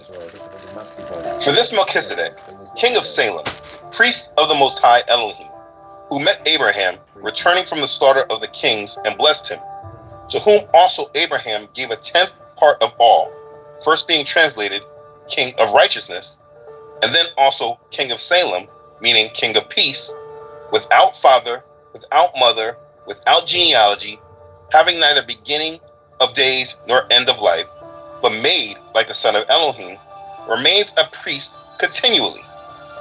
Now consider how great this man was, to whom even the patriarch Abraham gave a tenth of all the spoils. And indeed, those who are of the sons of Levi, who receive the priesthood, have a commandment to receive tithes from the people according to the law, that is, from their brethren, though they have come from the loins of Abraham. But he whose genealogy is not derived from them received tithes from Abraham, and blessed him who had the promises. Now beyond all contradiction, the lesser is blessed by the better. Here mortal men receive tithes, but there he receives them, of whom it is witnessed that he lives. Even Levi, who received tithes, paid tithes through Abraham, so to speak, for he was still in the loins of his father when Melchizedek met him. It's Hebrews chapter 7, verses 1 through 10. Okay, so we are moving along here and getting deeper into this. Verses 1 through 3 just went over what I explained earlier according to Genesis, all about who Melchizedek was. In verse 4, as he says, now consider how great this man was, to whom even the patriarch Abraham gave a tenth of the spoils. What he is showing is the greatness of Abraham, the one who possessed the promises of Yah. Melchizedek, having neither beginning of days nor end of life, but made like the son of Elohim, remains a priest continually. Now consider how great this man was, to whom even the patriarch Abraham gave a tenth of all the spoils. And indeed, those who are of the sons of Levi, who receive the priesthood, have a commandment to receive tithes from the people according to the law, that is, from their brethren, though they have come from the loins of Abraham. But he whose genealogy is not derived from them received tithes from Abraham, and blessed him who had the promises. Now beyond all contradiction, the lesser is blessed by the better. Here mortal men receive tithes, but there he receives them, of whom it is witnessed that he lives. Even Levi, who received tithes, paid tithes through Abraham, so to speak, for he was still in the loins of his father when Melchizedek met him. It's Hebrews chapter 7, verses 1 through 10. Okay, so we are moving along here and getting deeper into this. Verses 1 through 3 just went over what I explained earlier according to Genesis, all about who Melchizedek was. In verse 4, as he says, now consider how great this man was, to whom even the patriarch Abraham gave a tenth of the spoils. What he is showing is the greatness of Abraham, the one who possessed the promises of Yah. Melchizedek had even a greater rank because Abraham, the one with the promises, gave a tithe to him. Verse 8 through 10 explain that not only was Melchizedek superior to Abraham, but he was superior to the Levitical priesthood in two ways. And this goes to, again, having to understand the old covenant, because if you don't understand the Levitical priesthood, how would you understand the new covenant and what changed? The Hebrews, they had this foundation. If you're going to understand this faith that descends from the Hebrews, you have to understand it from their culture. The problem with Christianity is that they want to understand it from Gentile culture, and they mix their own Gentile thoughts into this Hebrew faith. Yeah. You can't just adapt it to Gentile culture and just say you understand this new covenant. Absolutely not. You have to understand the Levitical priesthood to understand the difference in covenants. Okay, so Melchizedek was superior to the Levitical priesthood in two ways. First, the Levitical priests were mortal, meaning that they died. So different priests represented the people at different times. In contrast, when he says he lives, it means that the scriptures don't record his death. And the second way is that Levi is counted as paying tithes to Melchizedek as well. Now, of course, Levi, he wasn't born when Abraham tithed to Melchizedek. However, because Levi descends from Abraham, he is counted as having paid tithe to Melchizedek too. This is what this is all saying. These verses were explaining Melchizedek, but as we keep reading, we're going to start to understand the new covenant, or at least the need for it. I hope that you're following. Let's keep going. It's a bit confusing now. Therefore, if perfection were through the Levitical priesthood, for under it the people received the law, what further need was there that another priest should arise according to the order of Melchizedek, and not be called according to the order of Aaron. For the priesthood being changed of necessity, there is also a change of the law. For he of whom these things are spoken belongs to another tribe, from which no man has officiated at the altar. For it is evident that our Adon arose from Judah, of which tribe Moses spoke nothing concerning priesthood.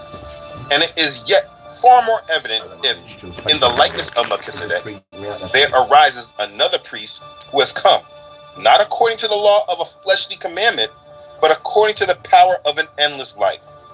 For he testifies, "You are a priest forever, according to the order of Melchizedek."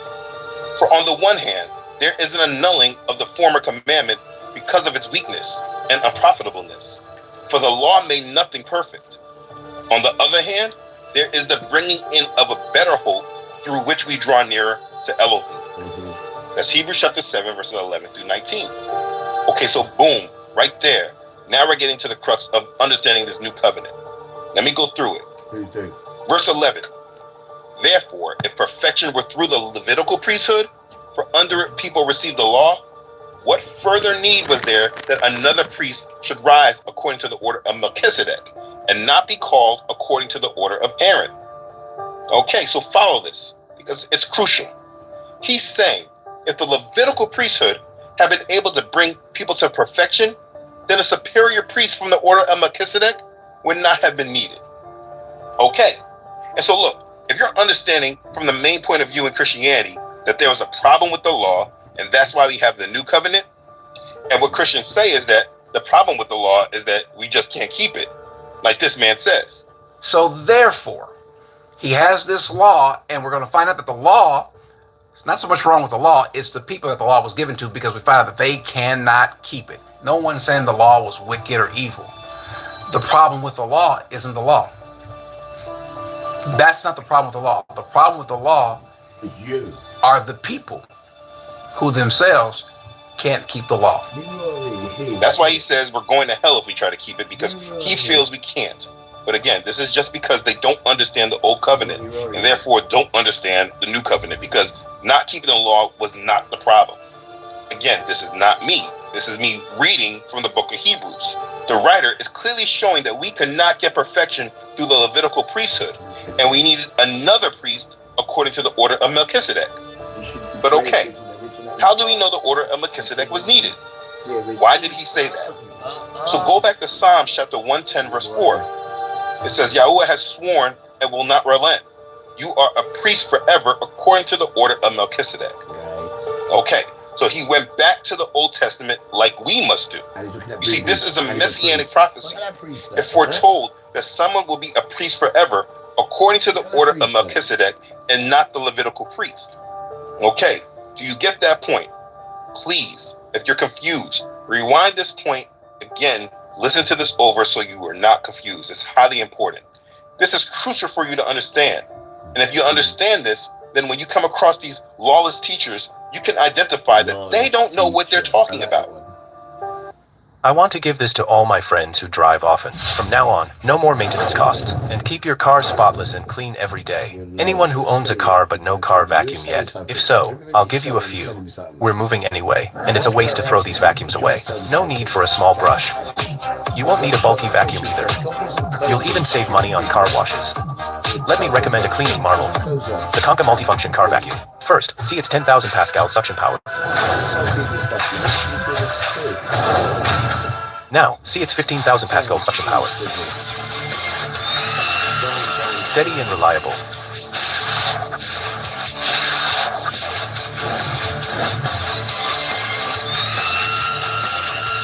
You've all chosen wrong. This is what a truly great car vacuum looks like. Many saw our success and made similar products. They can copy the look, but not the core experience. Our Conca car vacuum is not only affordable, everyone can afford it, but also has 3 upgraded core advantages. First, it features a German imported pure copper motor with 50... Now, let's look at the next verse. Verse 12. For the priesthood being changed of necessity, there is also a change of the law. Okay, so now we're seeing there's a change to the law of Moses. This is so important that you really follow this, because when people hear change to the law, they immediately get drastic and take the whole Torah out and say, none of this matters anymore. But if you actually understand the old and new covenant and what the change is, you would understand how wrong that type of teaching and application is. But okay, again, verse 12 says, because the priesthood was changed from the Levitical priest to the order of Melchizedek, by necessity, there is also a change of the law. So there was a change to the law. And so everyone knows that's the case. But lawless Christianity has shown it to completely reject keeping the law in total, instead of actually understanding truly what has changed with the law. Jesus is, as he says, the end of the law. You want to keep the law. Why? Why? Well, I don't understand what you guys don't get, what you don't understand between the word old and new. There is a covenant made with Israel. There's an old covenant. By the way, it's the law. Who is the covenant with? Who is the old covenant with? Ministry of Light, Myron? Who is this covenant with? It's with Israel. And so that's why he says, behold, days are coming, declares the Lord, when I will make a new. What's the difference between new and old? New covenant with the house of Israel and with the house of Judah, not like the covenant, that's the old, which I made with their fathers in the day that I took them out by the hand to bring them to the land of Egypt. My covenant, which they broke, which covenant? The old covenant, that's the law, although I was a husband to them. But this is the covenant which I will make with the house of Israel in those days. I will put my law within them, and on their heart I will be their God, and they will be my people. No. I want to go back to the old one. I want to go back to the old one. This man that I'm using is just a great example of it that I can use to illustrate the overall issue. I want you to see that I'm 7 chapters into a book in the New Testament that's breaking the new covenant down clearly. And so if Christianity was based in truth with all these churches on all these corners, please examine why the majority of Christians can't explain this to you. Please ask yourself why. I mean, this should be something everyone understands if Christianity was truly a true faith. When you break the law, what do you do?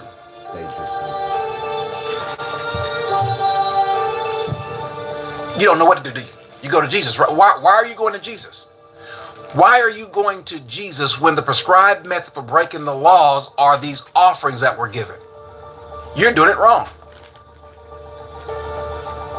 There is no doubt that there was a change to the law. But the problem is that people don't understand what that change was that happened to the law. And therefore, they incorrectly apply it to the whole law completely. And that's just wrong to do. And then they teach a lawless faith that comes after it. And then people like this say you'll go to hell if you actually keep the law. It's craziness. I'll come back to that text because that's the point that I'm trying to make. That if you're trying to keep the law, you are. Listen, I know it's hard. I know it's harsh. The gospel can do that. And what I'm telling you, ladies and gentlemen, is the gospel. What we're talking about, ladies and gentlemen, is the gospel. You can't keep the law. You are wicked. You're rotten. You're no good. $5 worth of dirt on a good day with inflation. But you are saved by what? Christ redeeming you on the cross, paying the debt for you, being the scapegoat, and mediating between you and God. That's the gospel. You come back and say, no, that's not the gospel. We've got to also keep the law. You're going to hell. What do the next verses say?